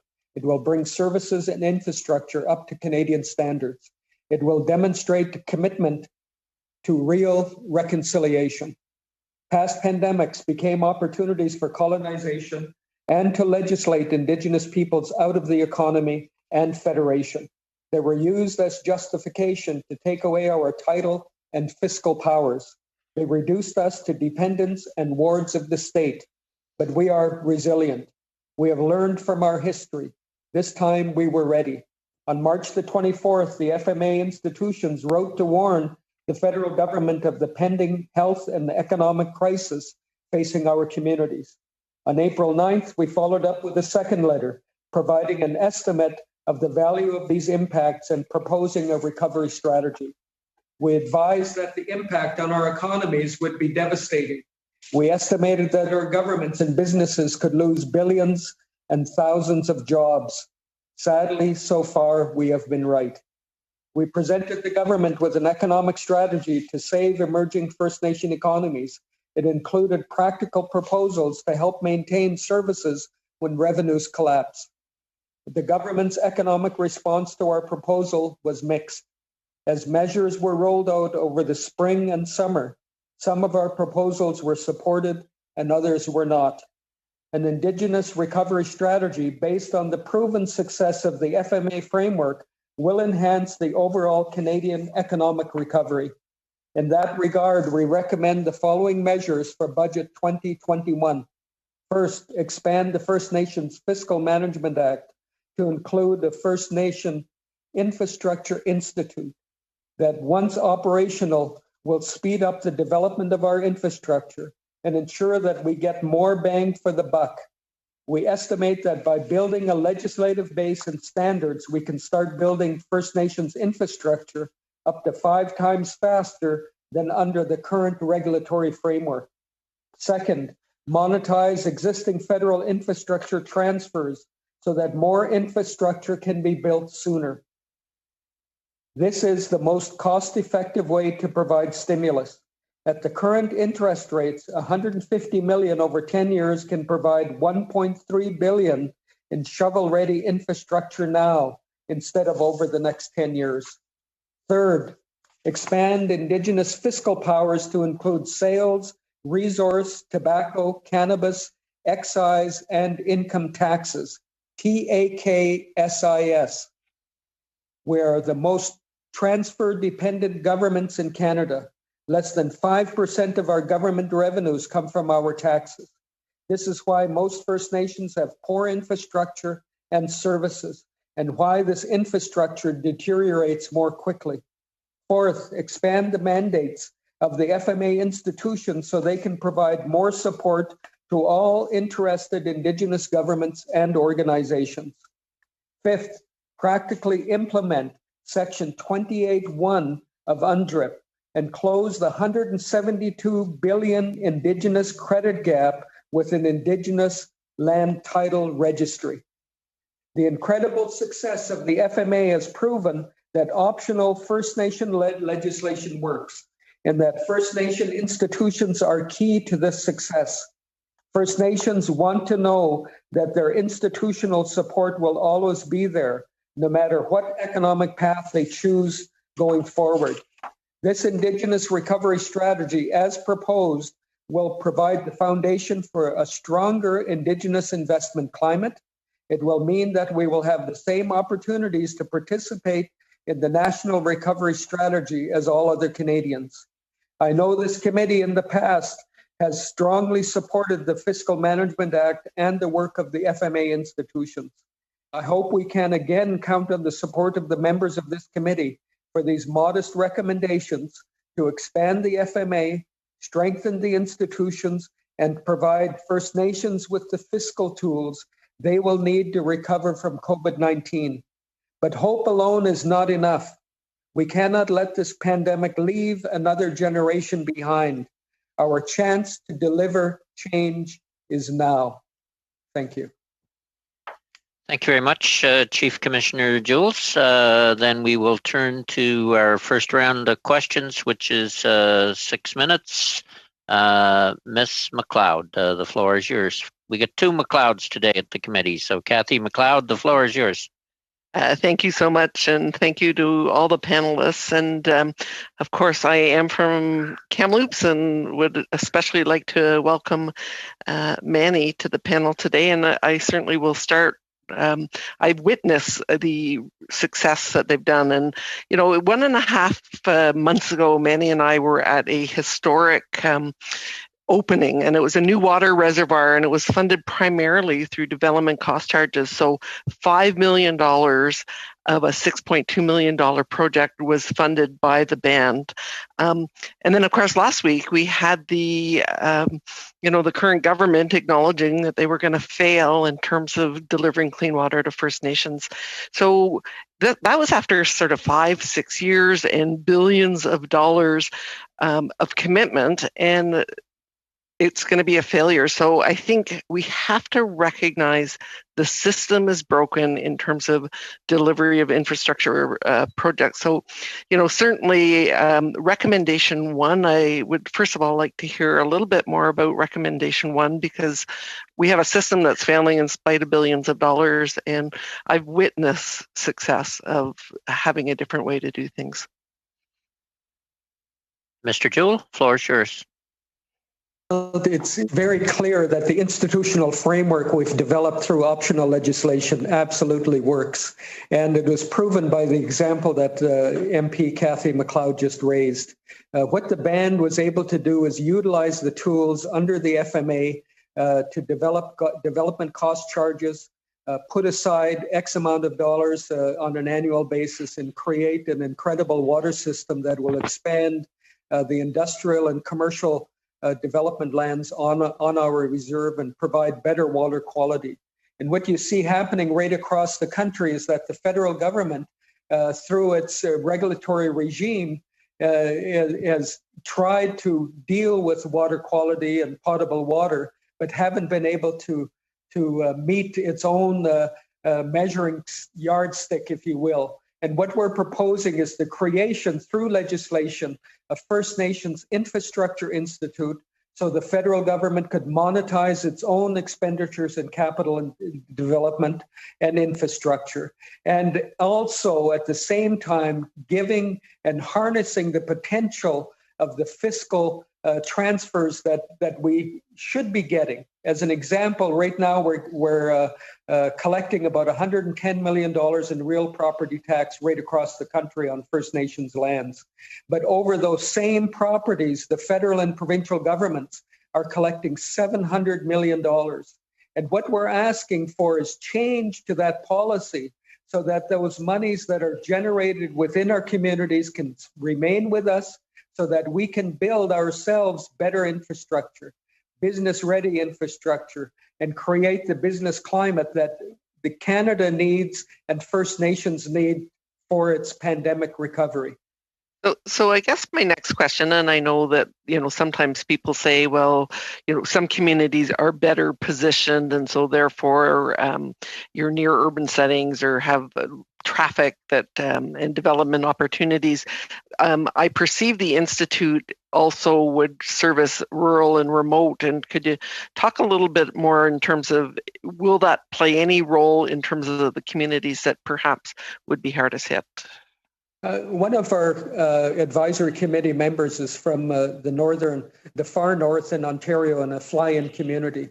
And they see the need for a national infrastructure institute to be able to work with them, to do planning, to have training, and ultimately have the fiscal resources to manage such projects.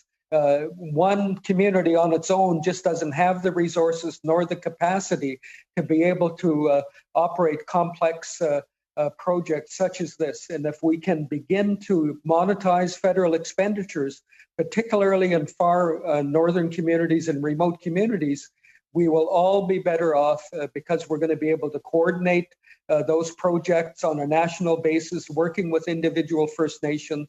Right now, we're working with the Mi'kmaq Water Authority, which is made up of about 25 different communities in Nova Scotia.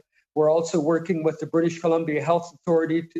Once post-pandemic happens, we would be in a position to be able to build not one health care center, but 20. And that's the kind of imagination that we've got to have. If there's a problem, we should be able to go in with a First Nation institution, create the climate where we can have true third-party partnerships. Right now, the only private-public partnership we've got in the country, irony of ironies, is building a provincial jail on the Osoyoos Reserve. So one of the priorities that we've got is definitely to work with remote communities to ensure that they've got potable water and services that are equivalent to the Canadian standard. Last question, Ms. McLeod. So the land registry, I think if you could briefly, these are not expensive asks, but I think they're very important system and structural asks. Can you talk about the land registry, which of course was your fifth recommendation? One of the things right now, because of COVID, the Department of Indigenous Affairs hasn't been able to keep up with the business of registering land transfers, particularly with banned leases and what are called low KT leases. That's had a direct impact on the business line of individuals as well as banned communities. What I said in my presentation is that there's $172 billion shortfall in potential that First Nations have got. One of the panelists was talking about housing. One of the reasons that First Nations can't keep up with the housing demand is because the federal government looks at housing as a liability.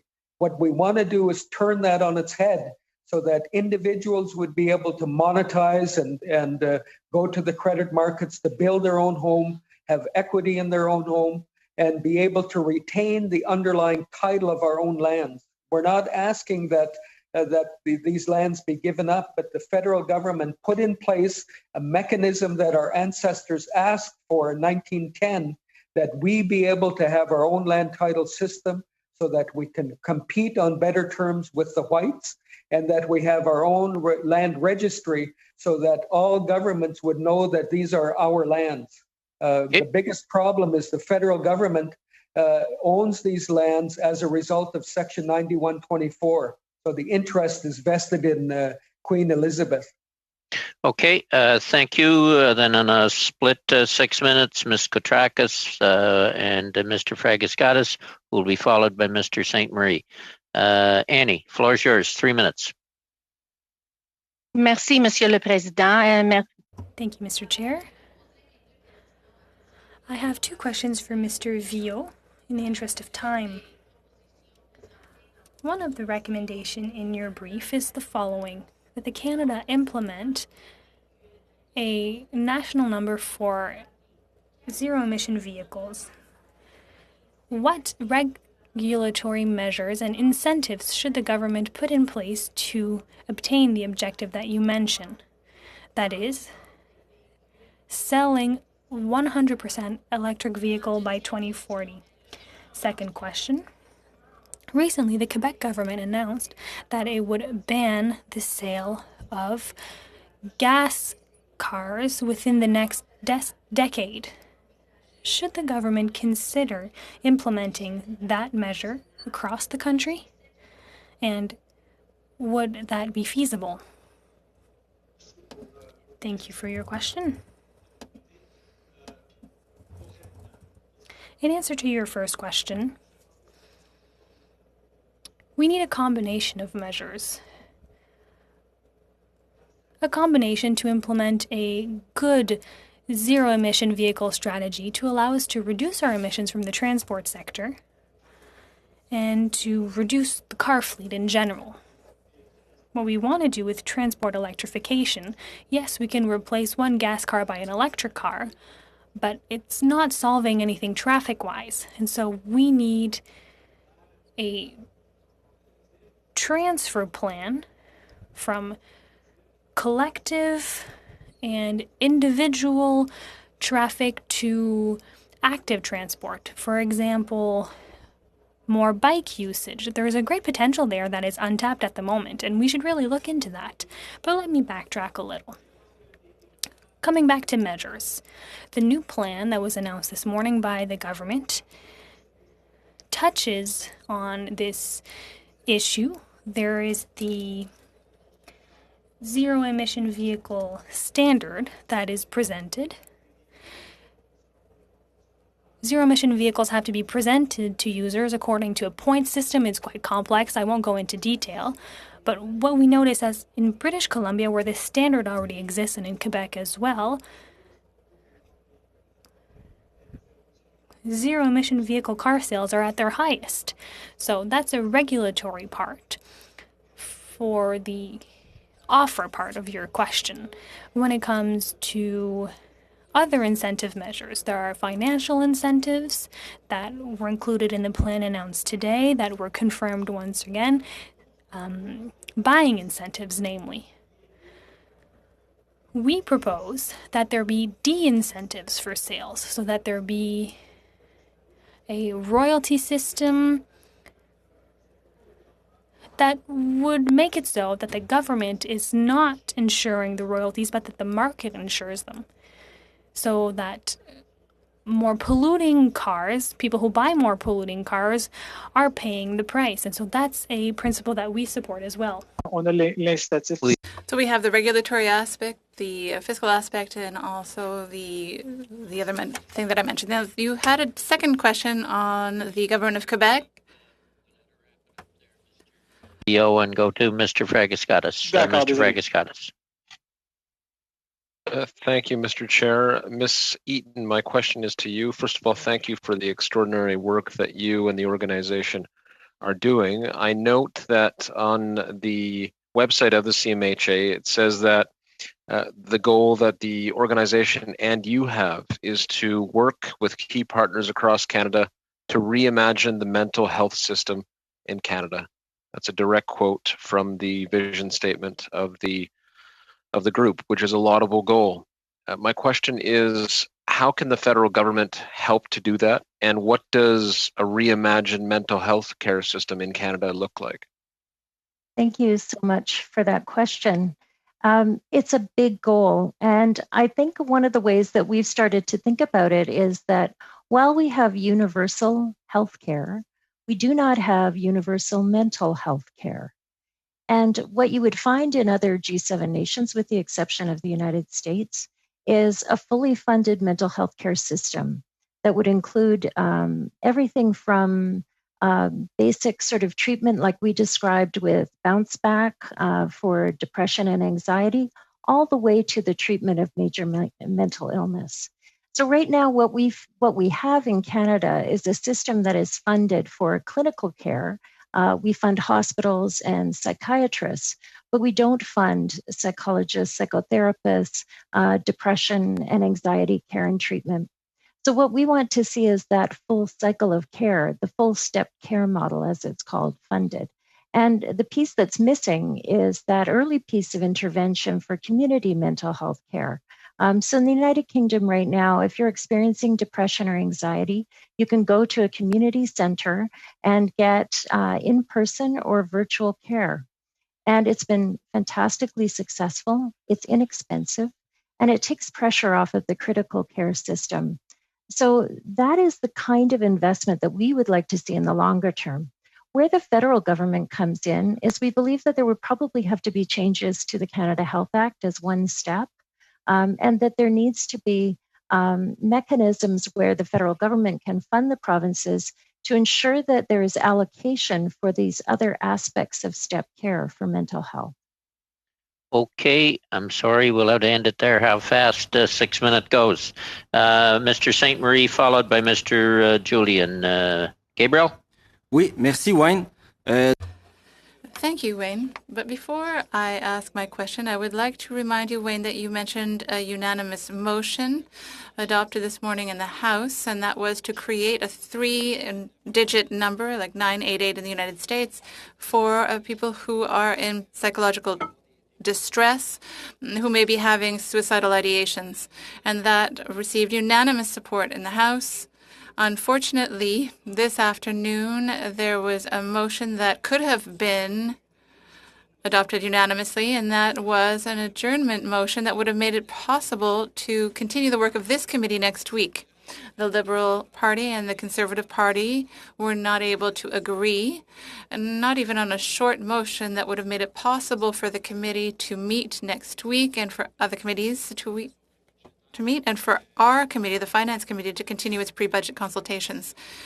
And we were ready. That's what we said yesterday, but the House did not give us the go-ahead, and we have to wait till the end of January to sit again. That's awful, but our panel today is a very good one with which to end this part of our pre-budget consultation. So I would like to thank you very much for your presentations and for your answers. Now, my questions are for Mr. Viau. I would start by asking you about your first recommendation with regard to zero-emission vehicles for 2040, so 100% of sales by 2040. That recommendation is situated where with regard to other countries? How does it compare?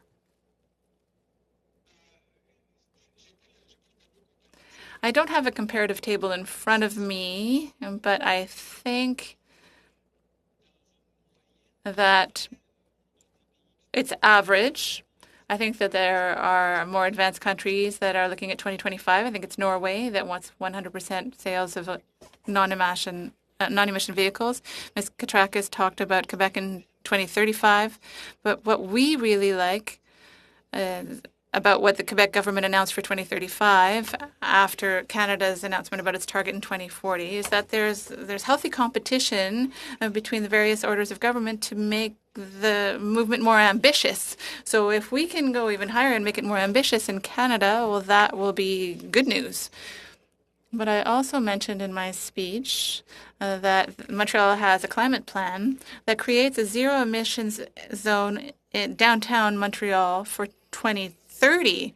So that's another administration that is even more ambitious, not for the entire city, but it does have an impact on the higher orders of government and forces them to act. Thank you. Question. And I found that it was particularly interesting to hear you remind us about that announcement with regard to climate change. Creating a zero emissions zone has a symbolic value as well, because it shows it's possible to do that in a smaller area and then perhaps expandable. So is it just to show that it's doable, or do you think it'll have a concrete impact? Answer. It will make a concrete difference in downtown Montreal. It will not be felt everywhere on the planet, but each level and order of government is responsible for implementing more and more ambitious measures. So, well, will it have an impact? Yes, it will have an impact on the quality of life of Montrealers. And if that could be reproduced elsewhere, well, that would be wonderful. Thank you. In your second recommendation with regard to that zone, you mentioned that it would take electric cargo vehicles and maybe electric bicycles as well to transport goods. Is that foreseeable for 2030? Does the technology exist, and what can the federal government do to support initiatives like that? Thank you. With regard to technology, well, technology will continue to evolve. There is enough technological development to start the transition, and a number of manufacturers in Quebec. There's Lion Electric that's building transport trucks that are electric for long-distance transportation.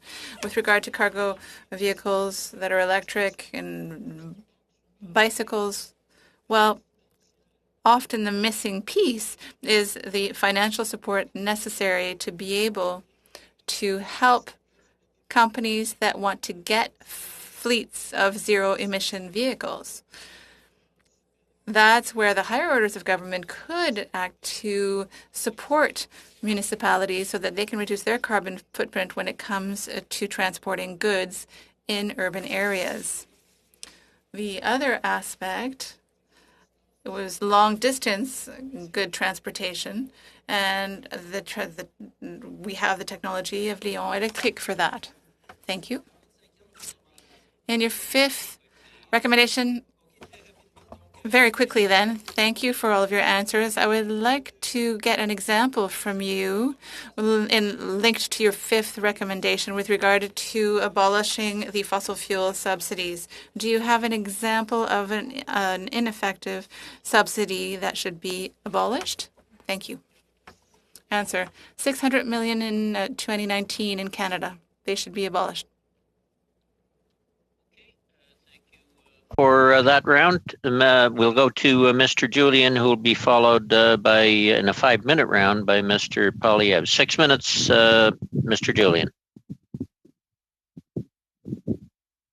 Merci beaucoup, Monsieur le Président. Thank you very much, Chair. I would like to say, like Mr. Sainte-Marie, that I think that it's deplorable that we did not reach agreement this week, which means that now all of the pre-budget consultations are postponed or will end in a few minutes. The government filibuster took place at the beginning of the fall, and now there's the government refusing to adopt a compromise that would make it possible for our committee to continue to operate during the holidays. So I find that deplorable. That being said, I would like to thank all of the witnesses who are here with us today, and I hope that you and your loved ones stay safe during this pandemic. I would like to start with you, Mr. Viau.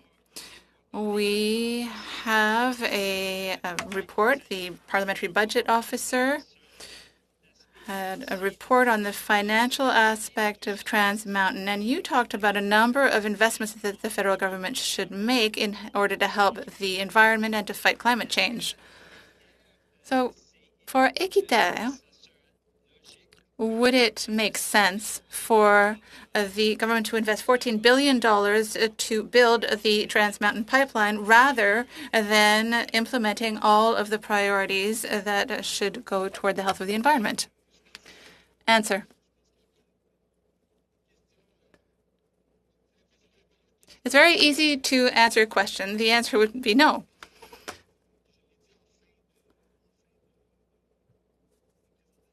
At the end of my presentation, I said that it is important to accelerate the train toward the transition. We have to find alternatives for workers, and we can't always be on our back foot and to compensate for loss of investments by asset managers who are getting or who are more and more often in a position of withdrawing their investments in the fossil fuel sector. So the more we have that dynamic, we're going to be always trying to fill gaps. And that's expensive for Canada and doesn't bring money in. And that's a problem. Thank you. To Ms. Eden, thank you very much for being here. I come from British Columbia. The BC government has put in place the first Provincial Ministry for Mental Health and Addictions. And I wanted to ask whether you would, and the Canadian Mental Health Association, believe that the federal government should be setting up a ministry that is devoted to mental health and addiction issues so that it gets a higher priority in the healthcare system. I think that would be extraordinary. As we know, depression was at epidemic levels prior to the pandemic, and we know this issue is top of mind for Canadians. So I think seeing the federal government play a stronger role in this area, and by calling it out and putting a minister in charge and a department, that highlights and spotlights the important role that the federal government has, and that could lead to real change. Thank you for that idea. Thank you very much for your answer. And of course, that would stimulate other provincial governments to follow the lead of the BC NDP government as well. So thank you for that. I'd like to go to you, Mr. Morrison, now. We have seen unprecedented levels of what the government and federal agencies call liquidity supports for the banking sector. $750 billion was provided the banking industry. We've seen profits so far during this pandemic of $29 billion from Canada's big banks. A big part of that was CMHC, and they put in place the IMPP program. So $150 billion that could be provided in liquidity for cooperative housing, for public housing, for the affordable housing that your organization is such a strong advocate for. Instead, went to basically pad Canada's big banks and their bottom line. You've talked about an important investment of $5 billion. Do you feel that the government's priorities, rather than bailing out the big banks, should be really focused on using all of the incredible resources of the federal government? The $14 billion they're throwing at Trans Mountain, $750 billion in liquidity supports, that they should really be tackling priorities such as housing and meeting and passing the $5 billion that you feel is vital as a first step in meeting housing needs in this country. Secondly, I just wanted to ask how you felt about the refusal of Parliament to pass the Indigenous-led housing strategy that the NDP brought a couple of weeks ago to the floor of the House of Commons. So two very quick points, and thank you for the question. The $5 billion that I was referencing was actually only in reference to an expansion of the Rapid Housing Initiative that was just announced in September. We actually believe and think that there can be considerable more, although a great amount of that could be in the form of loan rather than strictly grant. So, I mean, absolutely, as I said in my opening statement, housing is healthcare. Housing is, as reflected by Parliament in 2019, housing is a human right. And therefore, ensuring that every Canadian has housing that is affordable and meets their needs, which is the goal of CMHC, to enact that by 2030, we think that absolutely has to be a priority. Just with respect to the Indigenous housing, in fact, your colleagues over at the House of Commons Committee on Human Resources are currently undertaking a study on this very issue of urban, rural, and northern Indigenous housing. We really hope that this committee will review their report once it's completed, and that report will feed into your recommendations and ultimately into the budget. Because absolutely, as I said, an urban, rural, northern Indigenous housing strategy in particular was the massive missing piece of the national housing strategy. And so we hope both your committees will intersect, and that ultimately a strategy that has proper amounts of funding for supports, for capital, but that it is also governed and overseen by Indigenous peoples themselves, because that's really key, not just for housing, but for reconciliation as well. Okay, thank you both. We'll now go to Mr. Poilievre for a 5-minute round, who will be followed on a split with Ms. Zerowitz and Mr. McLeod. Pierre, floor is yours. Yes, my question is for Chief Jules, of whom I am a great admirer. I'll read a wonderful quote that he published in a book recently. Let me be a free man, free to travel, free to stop, free to work, free to trade where I choose, free to choose my own teachers, free to follow the religion of my fathers, free to talk, free to think, and act for myself. Unfortunately, Chief Jules, you and your people have been deprived of these basic freedoms for far too long in a system that imposes paternalistic and colonial powers from Ottawa, powers that remain to this day. And you've just given an example whereby the federal government in Ottawa is taking $700 million of taxes from your from your communities across the country, not just reserves, and then requiring that you come to Ottawa and ask for permission to have some of it back.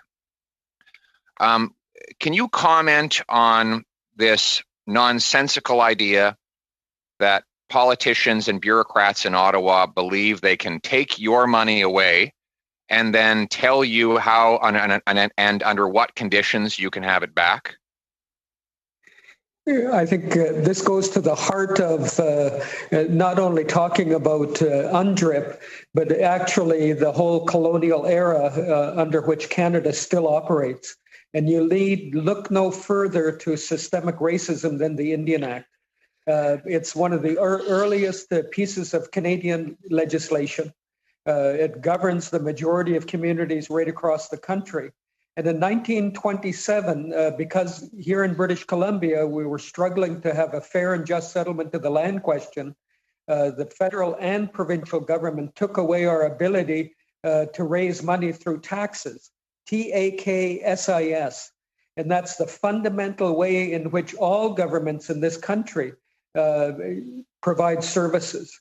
And so when you look at the fiscal relationship that we've got, we're beggars in our own land.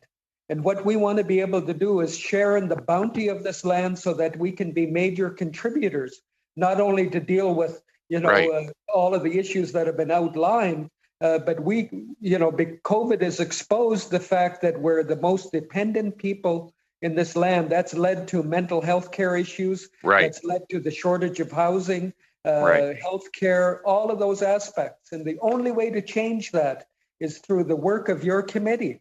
The finance committee has got to give recommendations to the federal government that we've got to fix this imbalance, that First Nations shouldn't be funded on the basis of programs, but should be part of the fiscal makeup and therefore getting the tax revenues that are collected on our lands and within our traditional territories. Right, and the bounty you seek to have is your own. This is not a gift from the government in Ottawa that you're seeking. You're seeking the power to benefit from the bounty that is on your land and produced by your people. And yet, all of these years later, we've learned so little that we require your people to come here to Ottawa to ask for what is already yours, was always yours before the arrival of Europeans. You had another amazing quote. You said you were talking about the achievements of Indigenous people in the Americas prior to European arrival. You said, do you think that this was all achieved through the divine intervention from the gods, or was it because we somehow evolved into a natural socialist system that lasted 1,000 years? Both those ideas are nonsense, you write. And you also explain how the first peoples of this continent had marvelous systems of free trade and commerce that allowed pipestone to be discovered by later archaeologists in places it never existed, because clearly your people were engaged in trade well before trade was introduced to the continent by Europeans. So do you think part of the challenge here is to empower First Peoples to have the kinds of economic freedom that will allow them to prosper without the paternalizing powers of the government in Ottawa? And that'll have to be the last question, Pierre. Mr. Jules? Well, it's obvious that, when people say that, well, I'll pass legislation recognizing First Nations people as a result of implementing UNDRIP. UNDRIP is just one piece of legislation. We have to look at a myriad of legislative changes that have to take place. We have to be a fundamental partner in the fiscal makeup of Canada, not only from an economic standpoint, but a political one. We have to, and what COVID has exposed again is the dearth of jurisdiction within our communities. We're so dependent on the federal and provincial governments for the provision of services that we have to be beggars. And what we need is not a program, but we need the jurisdiction to be able to look after ourselves. And the more we're able to look after ourselves, the less liability the federal and provincial governments will have over this notion of looking after us. We're the best caretakers of ourselves. Okay, thank you both for that point round. Of order. Yes, Ms. Jensen, is it? It's probably not quite a point of order, but what is the name of that book that Chief Jules wrote? I'd like to put that on my Christmas list. Yes, it's called Beyond the Indian Act, and Chief Jules wrote the foreword to the book, and it is absolutely a must-read for everybody. Beyond the Indian Act, Restoring Aboriginal Property Rights. Super, thank you. Yeah, it's really not a point of order, but it was a good point of information, Tamara. Chairman, now you know what to get Ms. Jensen for Christmas. That's Still true. time. Okay, then we'll turn to Ms. Zerowitz and Mr. McLeod. Ms. Zerowitz, the floor is yours. Thank you so much, Mr. Chair. I only have 2.5 minutes and 2 questions, so I'm going to be cutting people off right away. Mr. Viau, you have my first question. It is extraordinarily important to the residents of my riding of Davenport that we eliminate fossil fuel subsidies as quickly as possible. I agree with them. And so you have asked in your one of your recommendations for a roadmap to eliminate ineffective fossil fuel subsidies. So my question to you is the following. Ignoring sort of any supports around diesel for the North and any dollars that might go to oil and gas sector for any innovations or reducing carbon emissions, would you be able to provide this committee with recommendations of which fossil fuel subsidies you think we should be eliminating as soon as possible? I'll get you to comment. I don't expect you to have that list right now, but would you be willing to do that and submit that to the committee? Indeed, with our partners, we have established such a list and we'll be pleased to share them with you. Thank you so much. My second question is to Ms. Eaton. Thank you so much for your presentation today. One of the hardest things for me to address is at the doors when I go door to door in my riding of Davenport and hear about the great need right across the spectrum. It is about mental health needs for our children, for our youth, as well as for adults. The need is extraordinary and it's huge. We gave a couple of years ago $2 billion additional dollars at the federal level down to the provinces. I've not been able to find it translated into anything within my Davenport riding. My sense is that we're going to be providing far more dollars in the future, assuming we keep with the current structure, that we're going to be providing additional dollars federally to the province. What advice would you have for us when we're sending down the next tranche of federal dollars down to the province to ensure it gets to where it needs to go? Thank you. That is a huge issue. We are unsure where that funding went as well. And in the last mandate letter to the Minister of Health, there was urging for the setting of standards in mental health. And in doing that, I believe the government was trying to get a handle on what actually was sent out specifically for mental health, and trying to say, can we set some level, in which case we would know that that funding would be going to help create that standard so that there was consistency of care and access across the country. So I believe that urging the government to fulfill that aspect of the mandate letter would be very important. There's also opportunity, I believe, for the federal government. So I'm sorry, I'm just going to cut you off, but I'd be grateful if you could actually send those recommendations to us. They're very important. Thank you. And then I'll pass the baton over to Mr. McLeod. Thank you. Mr. McLeod. Michael. Yeah, thank you, Mr. Chair. My question is to Jeff from CHRA. I want to say, first of all, I really appreciated hearing his comments on housing and the piece on urban, rural, northern housing. I was involved with making a request to the community of Puma to study the whole issue of Indigenous housing in urban and rural and northern communities. I represent the Northwest Territories, and over half of the people I represent are Indigenous, but the Indigenous housing announcements don't apply to us in Northwest Territories for the most part, because we don't have national Indigenous organizations that represent us either, so we don't fit anywhere. So it was certainly a missing piece, as you stated. So even though we are looking at urban, rural, and northern funding, we're still a little bit nervous because we're packaged up with a lot of the big municipalities, a lot of the big cities. We think we probably would still need a carve out to ensure that we get a share of the money.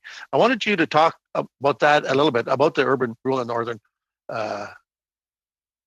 program that we need, but I also want you to talk a little bit about the SGIGs, the self-government Indigenous governments that also kind of didn't fit anywhere for Indigenous housing. Right. And thank you, Mr. McLeod. And of course, as you know, in the National Housing Strategy, there was money set aside for what is called on reserve. That was essentially agreements made between the Assembly of First Nations, ITK, and Métis National Council So in that respect, there was really some solid governance and input of those three groups. But what was, as you point out correctly, what was left out were those roughly 80% of Indigenous peoples living on in urban, rural, and of course, as you know, northern settings. We have within our organization an Indigenous caucus made up of approximately 100 Indigenous housing providers who have decades of expertise in delivering housing to Indigenous peoples in those settings. We've developed a framework which we call our For Indigenous by Indigenous strategy, our FIBI strategy. We've talked to your colleagues on the HUMA committee about that. It is absolutely crucial that there be a component, a set aside of that for Northern Indigenous communities and housing providers, because Mr. McLeod, as you know much better than I, housing in the North is in an absolutely deplorable state. I heard in your last panel a mayor from, I believe it was Nunavut or the NWT, talking about housing in her communities. In fact, I can tell you, I just today learned that the board member from the Northwest Territories on my board who lives in Arviat had just come down with COVID. And sadly, because she lives in a very overcrowded housing unit in Arviat, most of the members of her family also came down with COVID. So it's a very sad situation, and we do hope that through a dedicated urban rural northern strategy, that Indigenous peoples in these regions will have the access not only to the funding and the supports, but also again can play a key role in the governance and oversight of those funds. Okay, we will have to end it at that. Before I would ask committee members if they could hang around for a few minutes after we release the witnesses, because we do have to figure out the path forward here for the committee so that we can table a report in early February. So on behalf of the committee, I want to sincerely thank all the witnesses who brought forward their presentations for today and their remarks and answering our questions, and those that have submitted briefs earlier for the August deadline. Thank you for that as well. So thank you again, and we wish you a Merry Christmas, a Happy New Year, stay healthy, and all the best moving forward. So thank you very much. So the witnesses are released. Merci à tous les... Thank you, Mr. Chair, and thank you to all MPs. Okay, if I could come back to committee members for a minute, as both Gabriel and Peter mentioned, there was no agreement reached, and there was not agreement on the motion in the House for this committee or other committees to meet next week in a virtual parliament. So basically, we had to figure out how to finalize a report for early February, and I have you on my speaking list there, Peter. Normally, we have a motion with briefing instructions, which basically sets out the instructions for the analysts and how we deadlines for recommendations, how they go out to members, and dissenting reports, etc. And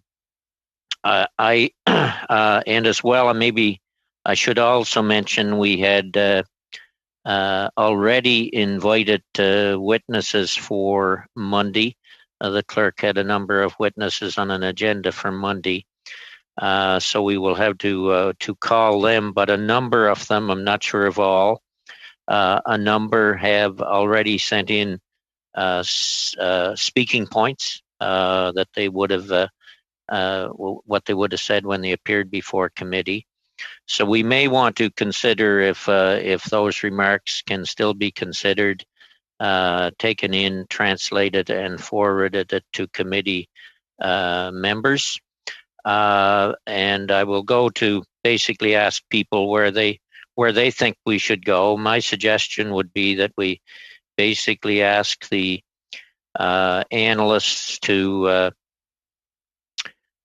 pull up the documentation along the lines that we talked before from the submissions prior to August 15th from the COVID-19 witnesses that we have heard from, a lot of them, and from the witnesses that appeared before committee to put that in a report along the lines we talked about earlier, feed it out to committees, to the members, and then I believe the House meets on January 25th. I think that's the date, and we could meet as early as possible then, and get to recommendations and coming to some conclusions on that and tabling a report.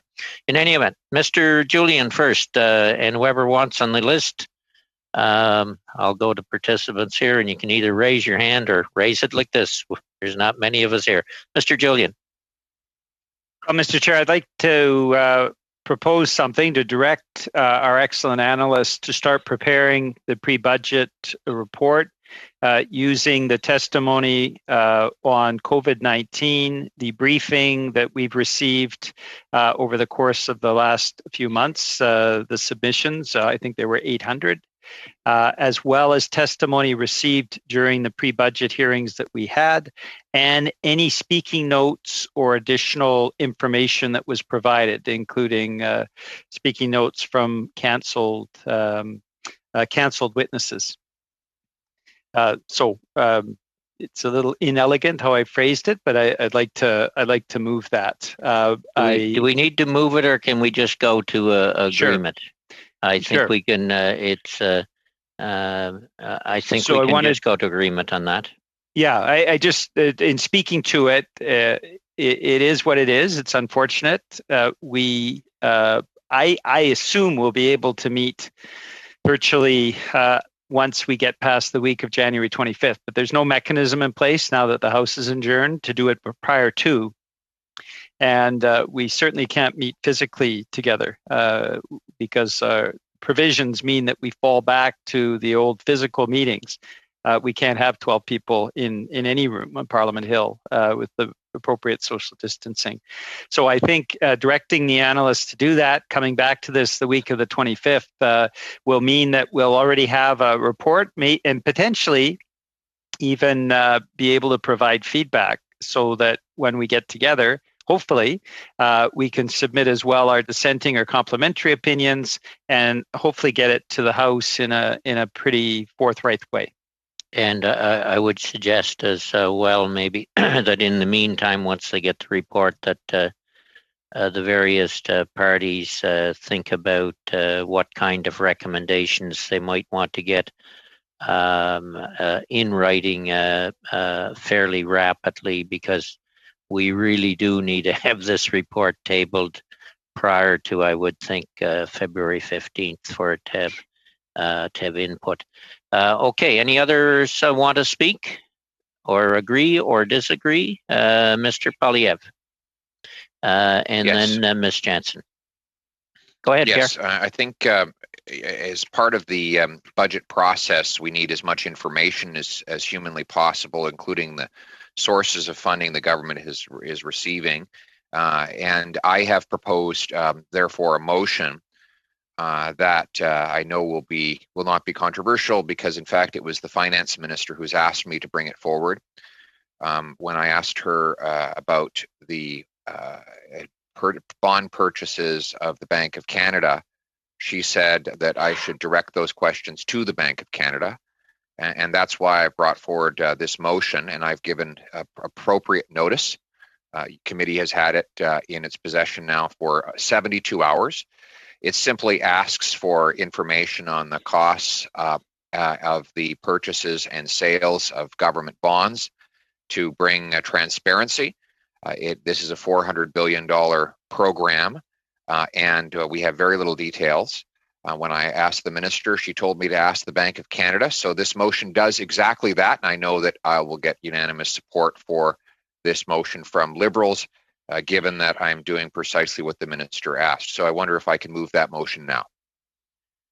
Well, we don't have a motion on the floor. We're working on an agreement, so you do have the right to move a motion, and I move it. I so move. I have, and I'm told Saint Marie, Gabriel Saint Marie was on the original list on the agreement discussion. So your motion has been given notice. It is on the floor. And Ms. Jansen, are you on this motion? Mr. St. Marie, are you on this motion or are you on the agreement? I wanted to talk about the next steps, what you were talking about before. I just wanted to say that I agree with what you're suggesting and what Peter Julian is suggesting as well. And if there's a debate on the motion, well, I'll intervene eventually. Okay, then I have on my list Miss Jansen and then Mr. Fraser. Miss Jansen, on the motion? No, I wasn't speaking on the motion. Sorry. Okay, we'll come back to you. Mr. Fraser, you're on. Sean? Yeah, sorry, I just had to adjust my mute. First, generally on the agreement that Peter's proposed, I think we can work there. On Pierre's motion, I would be I'd be opposed to adopting it. I think there's a number of reasons why. I think a lot of the information that has been asked for is actually publicly available already. I do think there'd be some sensitivities potentially about details of any commercial arrangements involving the bank itself. If committee members, when we return, want to invite the bank back to ask what questions they may have of this nature, I'm not confident that the motion as it's been put would not interfere with the ability of the bank to do its work. So for that reason, I'd be inclined to vote against that motion, but happy to discuss what options for the pre-budget consultations other members may want to entertain. Okay, then is there anybody else on the motion? Ms. Zerowitz? Yeah, I'll just add a couple of quick comments to Mr. Fraser's. One is there's nothing stopping Mr. Poilievre from actually going directly to the Bank of Canada asking these questions. I don't think there's anyone stopping him from doing that. And I think also anytime we're putting something forward at this point, it's actually going to further delay any other pre-budget consultations we might actually be engaging in. And I'm particularly sad that we're not having some additional sessions between now and the end of January. So that's the reason I don't support this motion as well. Thank you. Okay, and then I have Mr. Poilievre. I guess, Mr. Poilievre, I'd ask you a question myself in terms of preparing the motion and what's in it. Have you checked with your sources? I mean, I'm supposed to be neutral, but I am worried about the Bank of Canada is our central bank. It's recognized as one of the best in the world.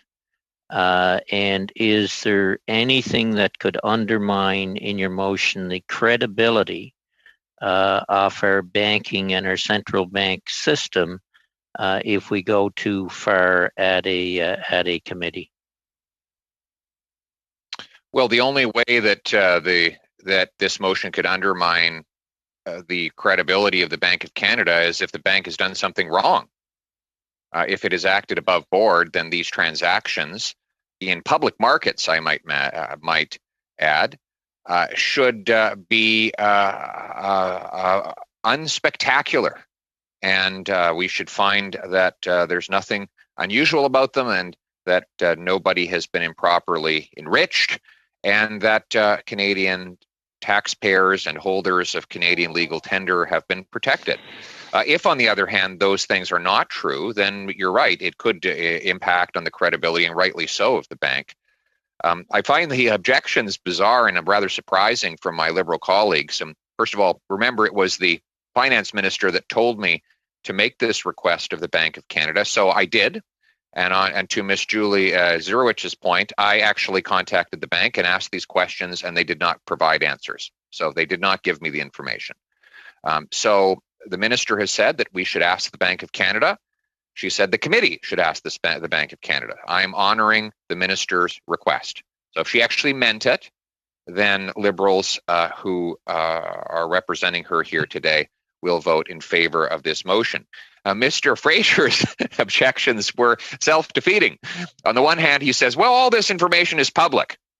And then seconds later, he said, no, all this information is so sensitive, it can't be made public.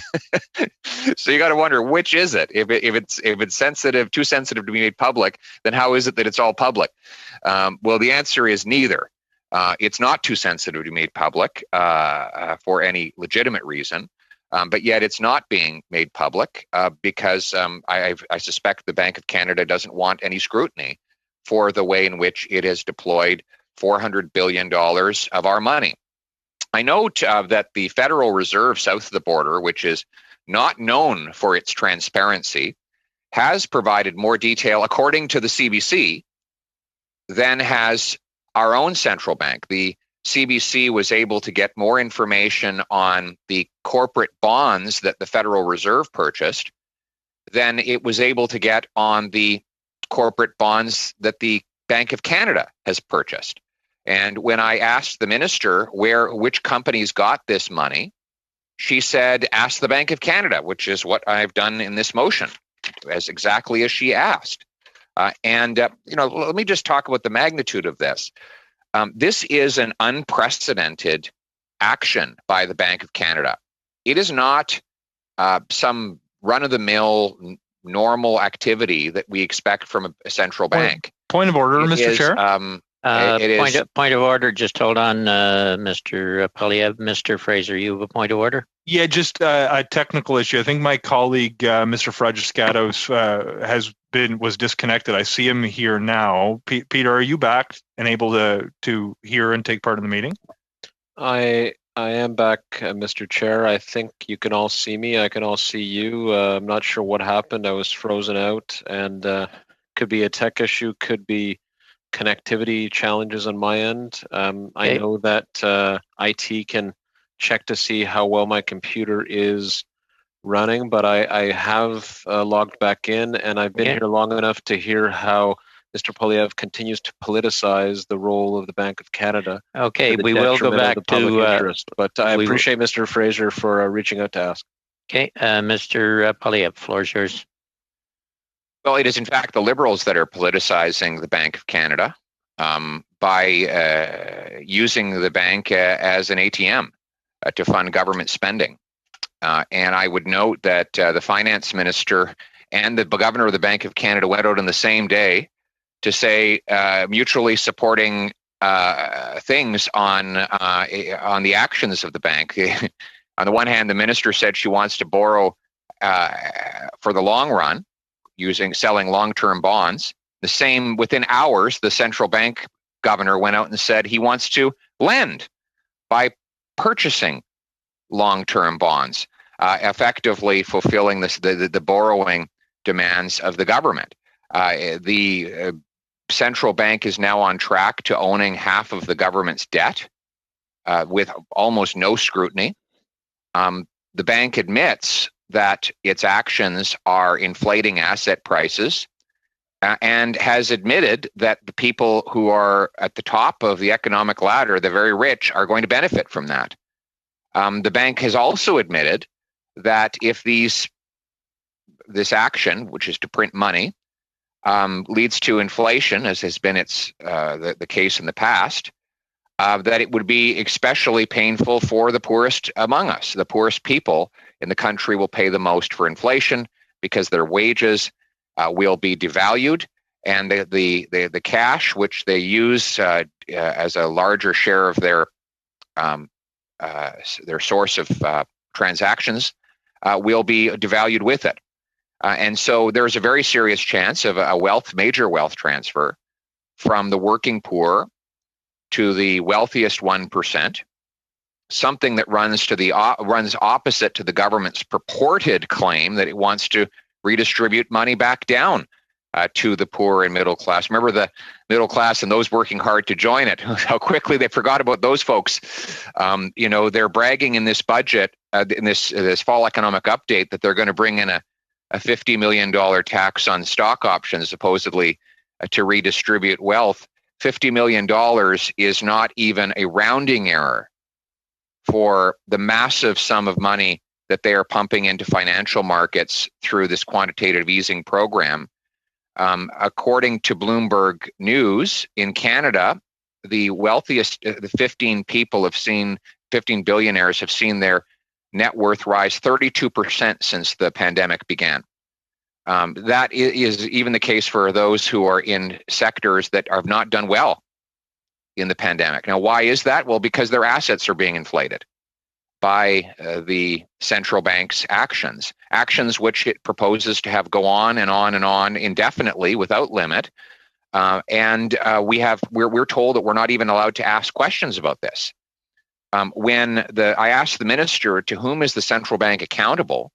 She says, the people. Well, we are the people's representatives.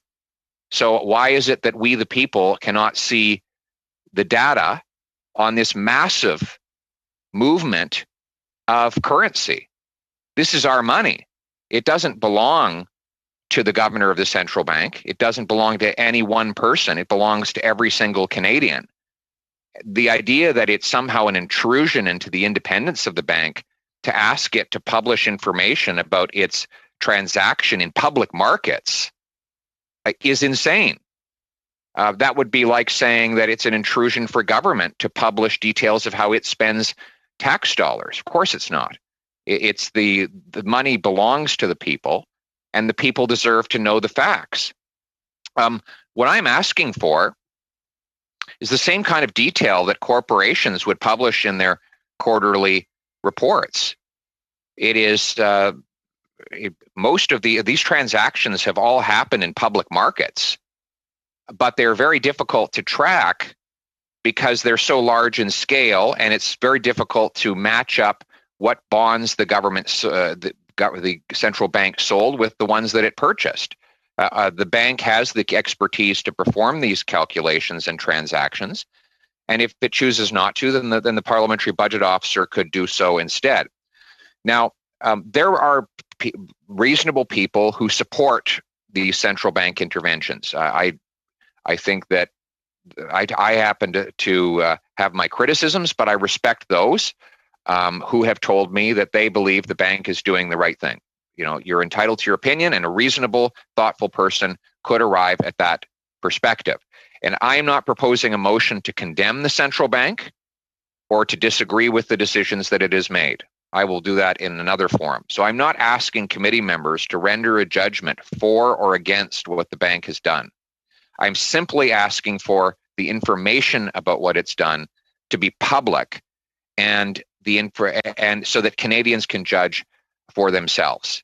You can support a program while simultaneously believing the details and numbers of that program should be transparent to all. So I supported the Harper government's decision to increase funding for the armed forces, but I also supported publishing all the details of where that money went and how it became public, how it was used, what we got for it. I support infrastructure investments when we were in government, and I also believe that all of those investments should be published, and Canadian taxpayers should be able to decide whether the money was well spent. As the Prime Minister said, sunlight is the best disinfectant. So let's shine the light on this and let Canadians judge for themselves. Maybe we will get the information back, and it will show that everything was above board and perfectly executed, and the bankers deserve a pat on the back. Maybe not, though. There's only one way to find out, and that's to get the data. So if the government has nothing to hide, then they will do as the minister suggested and vote to ask the Bank of Canada for this information. Thank you. Okay, Mr. Julian, are you on this motion, or are we back to discussion on the agreement, or do I go to a vote? Mr. Julian, floor is yours. Thanks, Mr. Chair. Well, I disagree with Mr. Poilievre on many things, as you all know, but I support this motion, and for the simple reason that this is our responsibility that was mandated by the House of Commons to look at all of the aspects of COVID-19 relief supports put into place. The Finance Committee has been given that that job by the House of Commons when we rose on March 13th. And so we have a responsibility to get to the bottom of this. I do note that this has come up many times, and it's also been very present on social media. The incredible amount of liquidity supports to the banks, including the Bank of Canada's role, is something that is very controversial. We saw under the former Harper government in 2008, about 116 billion in liquidity supports coming through a variety of mechanisms, including the Bank of Canada, CMHC, and other institutions. This is 6 times as big. And so getting that information, I think, is vitally important for Canadians. I think the issue of transparency is extremely important and is arising more and more as an issue among the public. Certainly journalists are asking questions that are not being answered. So I think we owe it to Parliament and the mandate that we were given on March 13th for this pandemic. We certainly owe it to Canadians to get these answers. This is our responsibility as a finance committee. So I don't see why there would be any controversy around adopting this motion. It is common sense, and it is very much in the logic of what we were given as a mandate by the House of Commons back in March. So I'm supporting the motion. Thank you, Mr. Okay, Chair. then I will ask the clerk if she could poll committee members, and we will go to a vote. Mr. Sainte-Marie has his hand up. Oui, Wayne, je voudrais intervenir sur la... Yes, Wayne, I would like to talk about the motion and maybe take a few minutes before we vote, because there has been a debate. Gabriel, I can't see you. Bon, So the floor is yours, and then we'll see where we're at. Je ne comprends pas le but. No problem. But I don't understand the purpose of this motion. I am not convinced of its relevance. So the central bank has its monetary policy reports and broadcasts its information, and a number of institutions around the globe look at those reports closely. We have an unprecedented pandemic that has created unprecedented deficits because of the fiscal programs that have been put in place. The role of the Bank of Canada has been to provide the liquidity and the credits necessary and the loans necessary to make sure that we don't get into a liquidity trap or into a situation that we've seen again and again in past decades of financial or monetary crises around the world. So the central bank has had an important role to play, and I commend the bank for the work that it's done. Mr. Poulos, at the end of his mandate, came to the committee to explain the role of the bank and reminded us of how important it is to have credit, and that even if there's an injection of liquidity or if there are more loans given out, it does not necessarily lead to inflation. And that's what we've seen over the last few months. The markets have not made the Canadian dollar's value drop. That the monetary policy of the central bank has not caused the Canadian dollar to drop in value. So there's no inflationary pressure because the liquidity that was injected into the system was necessary. When the Bank of Canada buys or sells government bonds, first of all, if it resells it and buys it at the same price that it sold it at, there's no cost for the market or for taxpayers down the line because there was no risk premium. And the measure stabilized what was already there. But if there is a gap, then that means that the central bank has corrected the market for the insecurity and created enough liquidity, be it for the provinces, for the central government, or for businesses, and that stabilizes the economy. Without that, there can be significant crises and a very serious situation. Yesterday, the Deputy Governor of the Bank of Canada, Mr. Paul Baudry, took the time to give an interview to La Presse, and he said, and it's directly linked to the motion and the subject that was raised by the member of Carleton and has what he's been talking about for a few days. And the deputy director said that the policy of the Central Bank of Canada is not aimed at giving a gift to the government. And the recent program to purchase bonds is not the equivalent of printing money or of giving a no-interest loan to the government. It is rather a way of keeping the cost of credit at a reasonable level and to support people during the pandemic. So when we get involved with these things and play with this, I get concerned because I have seen economies collapse around the world because of this playing with monetary policy, because monetary policy has to be conducted in a rigorous way. It's not a matter for any kind of fiddling. It has the communication of information is transparent as it stands, it's accessible, and when it isn't, financial markets around the world react very quickly. I would also like to remind this committee that if the Canadian bank refuses financing, we saw it already in 1930. It was the Premier of Alberta's policy, Premier Bromley's attitude during the crisis. And what happened? Well, the government was bankrupt in 1934.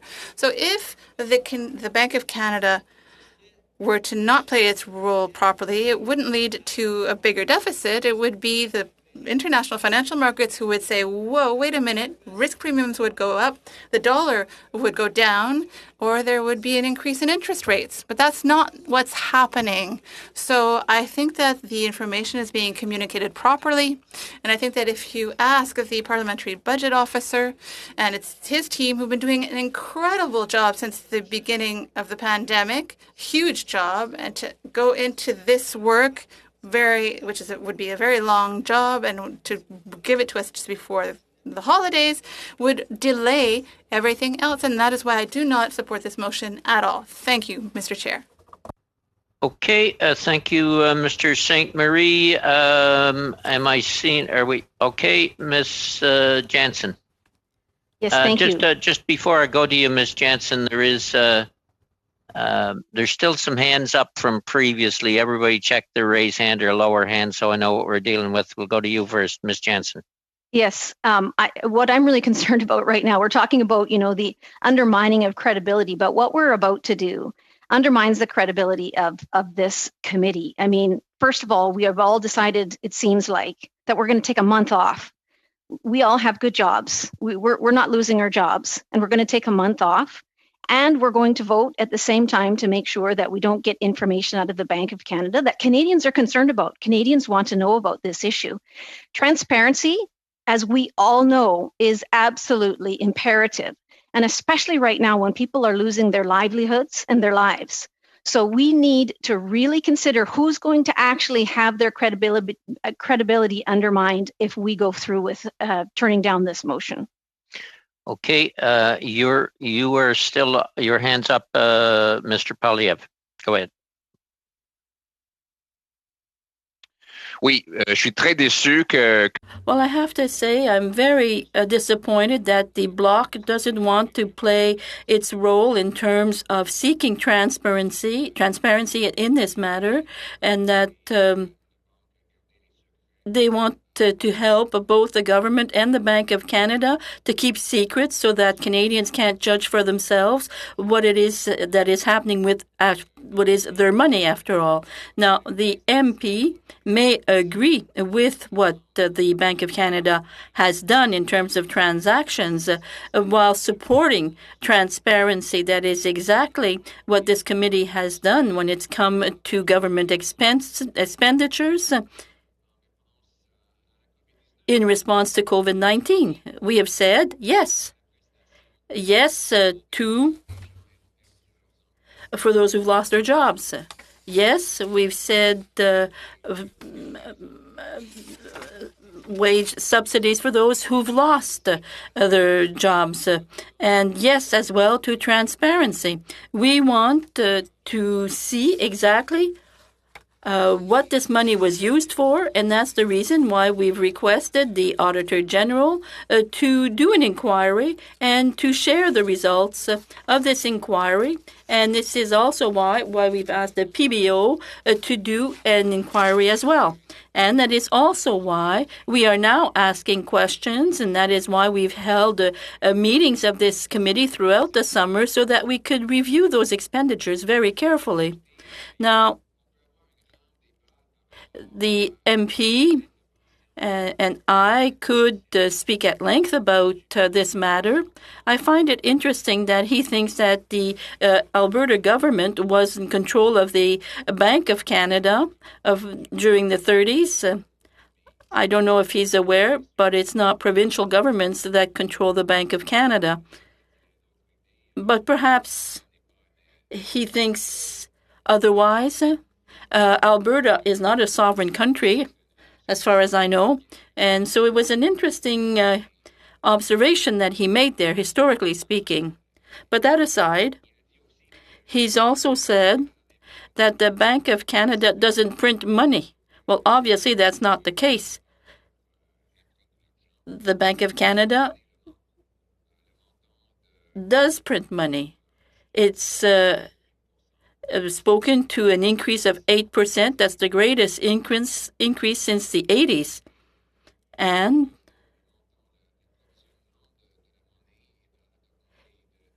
in terms of the money supply, an increase of 17%. That's the greatest increase since the 80s. So to say that the Bank of Canada is not printing money is false, figuratively speaking. And so those figures that are available show that it's false to say so. Now, when it comes to crises, it's true. When politicians play games, it can be dangerous. That's exactly what I'm trying to avoid here. In the same period, in the 70s, in the 80s, I mean, the Bank of Canada printed too much money. And because of that, our inflation rate went beyond 10%. And later on, we saw that there was a corresponding increase in interest rates. When the debt of government is purchased by the central bank, well, of course, the interest rates will rise accordingly. But if that continues, and if there's more inflation in a few years' time, what will be the outcome of these policies, I ask you? Again, back in the 70s and the 80s, the inflation rate increased suddenly to 10% and beyond, and the interest rate from 8 to 22% over a 2-year period. So these crises speak to the central banks and using them to pay the notes or the bills of government. And if the MPs feel that their opinions are right and that they have faith in the central bank, well, why not provide us with the data we're seeking? If nothing's wrong's been done, great. We'll just publish the data. And we can all have a look at it, and we can all agree that nothing is amiss. And then we will have full confidence that the system is working as it should. But to try and keep things secret, to be secretive, it seems to me the only reason we would want to be secretive is because we are afraid that the truth may come to light and that the opinions expressed, hold no water, as expressed by politicians and bankers. And so I say yes to transparency. I say yes to accessing information. And I say yes to accountability on the part of all who are making decisions when it comes to what is our money, our finances as individual Canadians, And I would suggest that those of you who are in favor of transparency, who are in favor of democracy, that you vote in favor of the motion and against any kind of secretiveness. The motion, Madam Clerk, if you could poll the members, please. Mr. Fraser. Against. Mr. McLeod. That was Mr., I presume? Mr. McLeod. Yes. Michael McLeod, can you hear us? Against.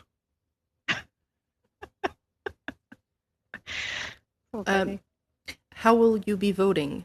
Yay or nay? Are you talking to Mr. McLeod? Yes, Mr. McLeod. Yay or nay? Yes, I voted against. Okay, thank you. Ms. Jerowich. Against. Mr. Fragiskatos. Against. Ms. Koutrakis. Contre. Monsieur Poliev. For. Miss McLeod. For. Miss Jansen.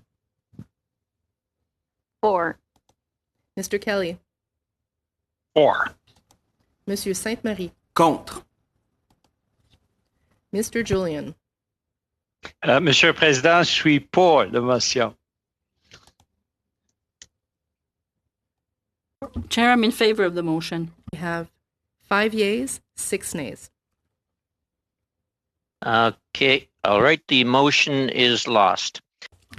Okay, we're back to the original discussion on the agreement, and I think we had relatively agreement on Mr. Julian's suggestion somewhat along these lines, that we have the analysts pull together the work from the submissions prior to mid-August, from the COVID-19 hearings, from witnesses who had appeared before the committee, and from the witnesses invited but not heard in terms of their speaking notes, and that information be translated and sent out to committee members, and that information be sent out to committee.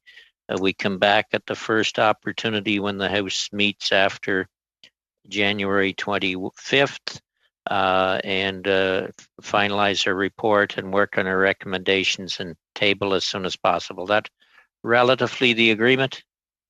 Okay, we're agreed. That'll be the process going forward.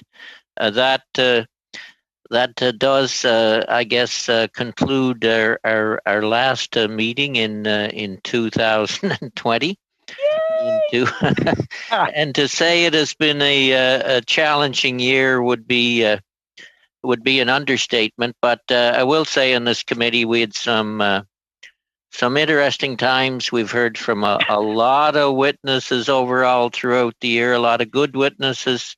We've heard some short speeches, some long speeches. We've had a few days, not only a few, we had quite a few days of filibusters. But through it all, I think we've done our duty as MPs. And you know, off camera, what I find is nobody's lost their sense of humor, even though we had some strong words from time to time. Nobody's lost their sense of humor, and there's still pretty good collegiality among members on this committee. So I want to thank everyone for their endurance and their effort throughout the year as well. I think we as a committee want to thank the numerous clerks we've had throughout the year, the analysts who worked hard for us, the people that work in the translation booths, and also the one who look after the committee rooms and all the technology. So on behalf of the committee, I want to sincerely thank them and wish they and their families a very Merry Christmas. So with that, Merry Christmas to all. Stay healthy, and Merry we'll see you in Christmas. 2021. Joyeux Noël. Bonne Mr. année. Chair, thank you. Thank you for everything that you did, Mr. Chair. Bye bye. Thank you. Thank you, Meeting Mr. adjourned. Chair. Meeting adjourned. Great.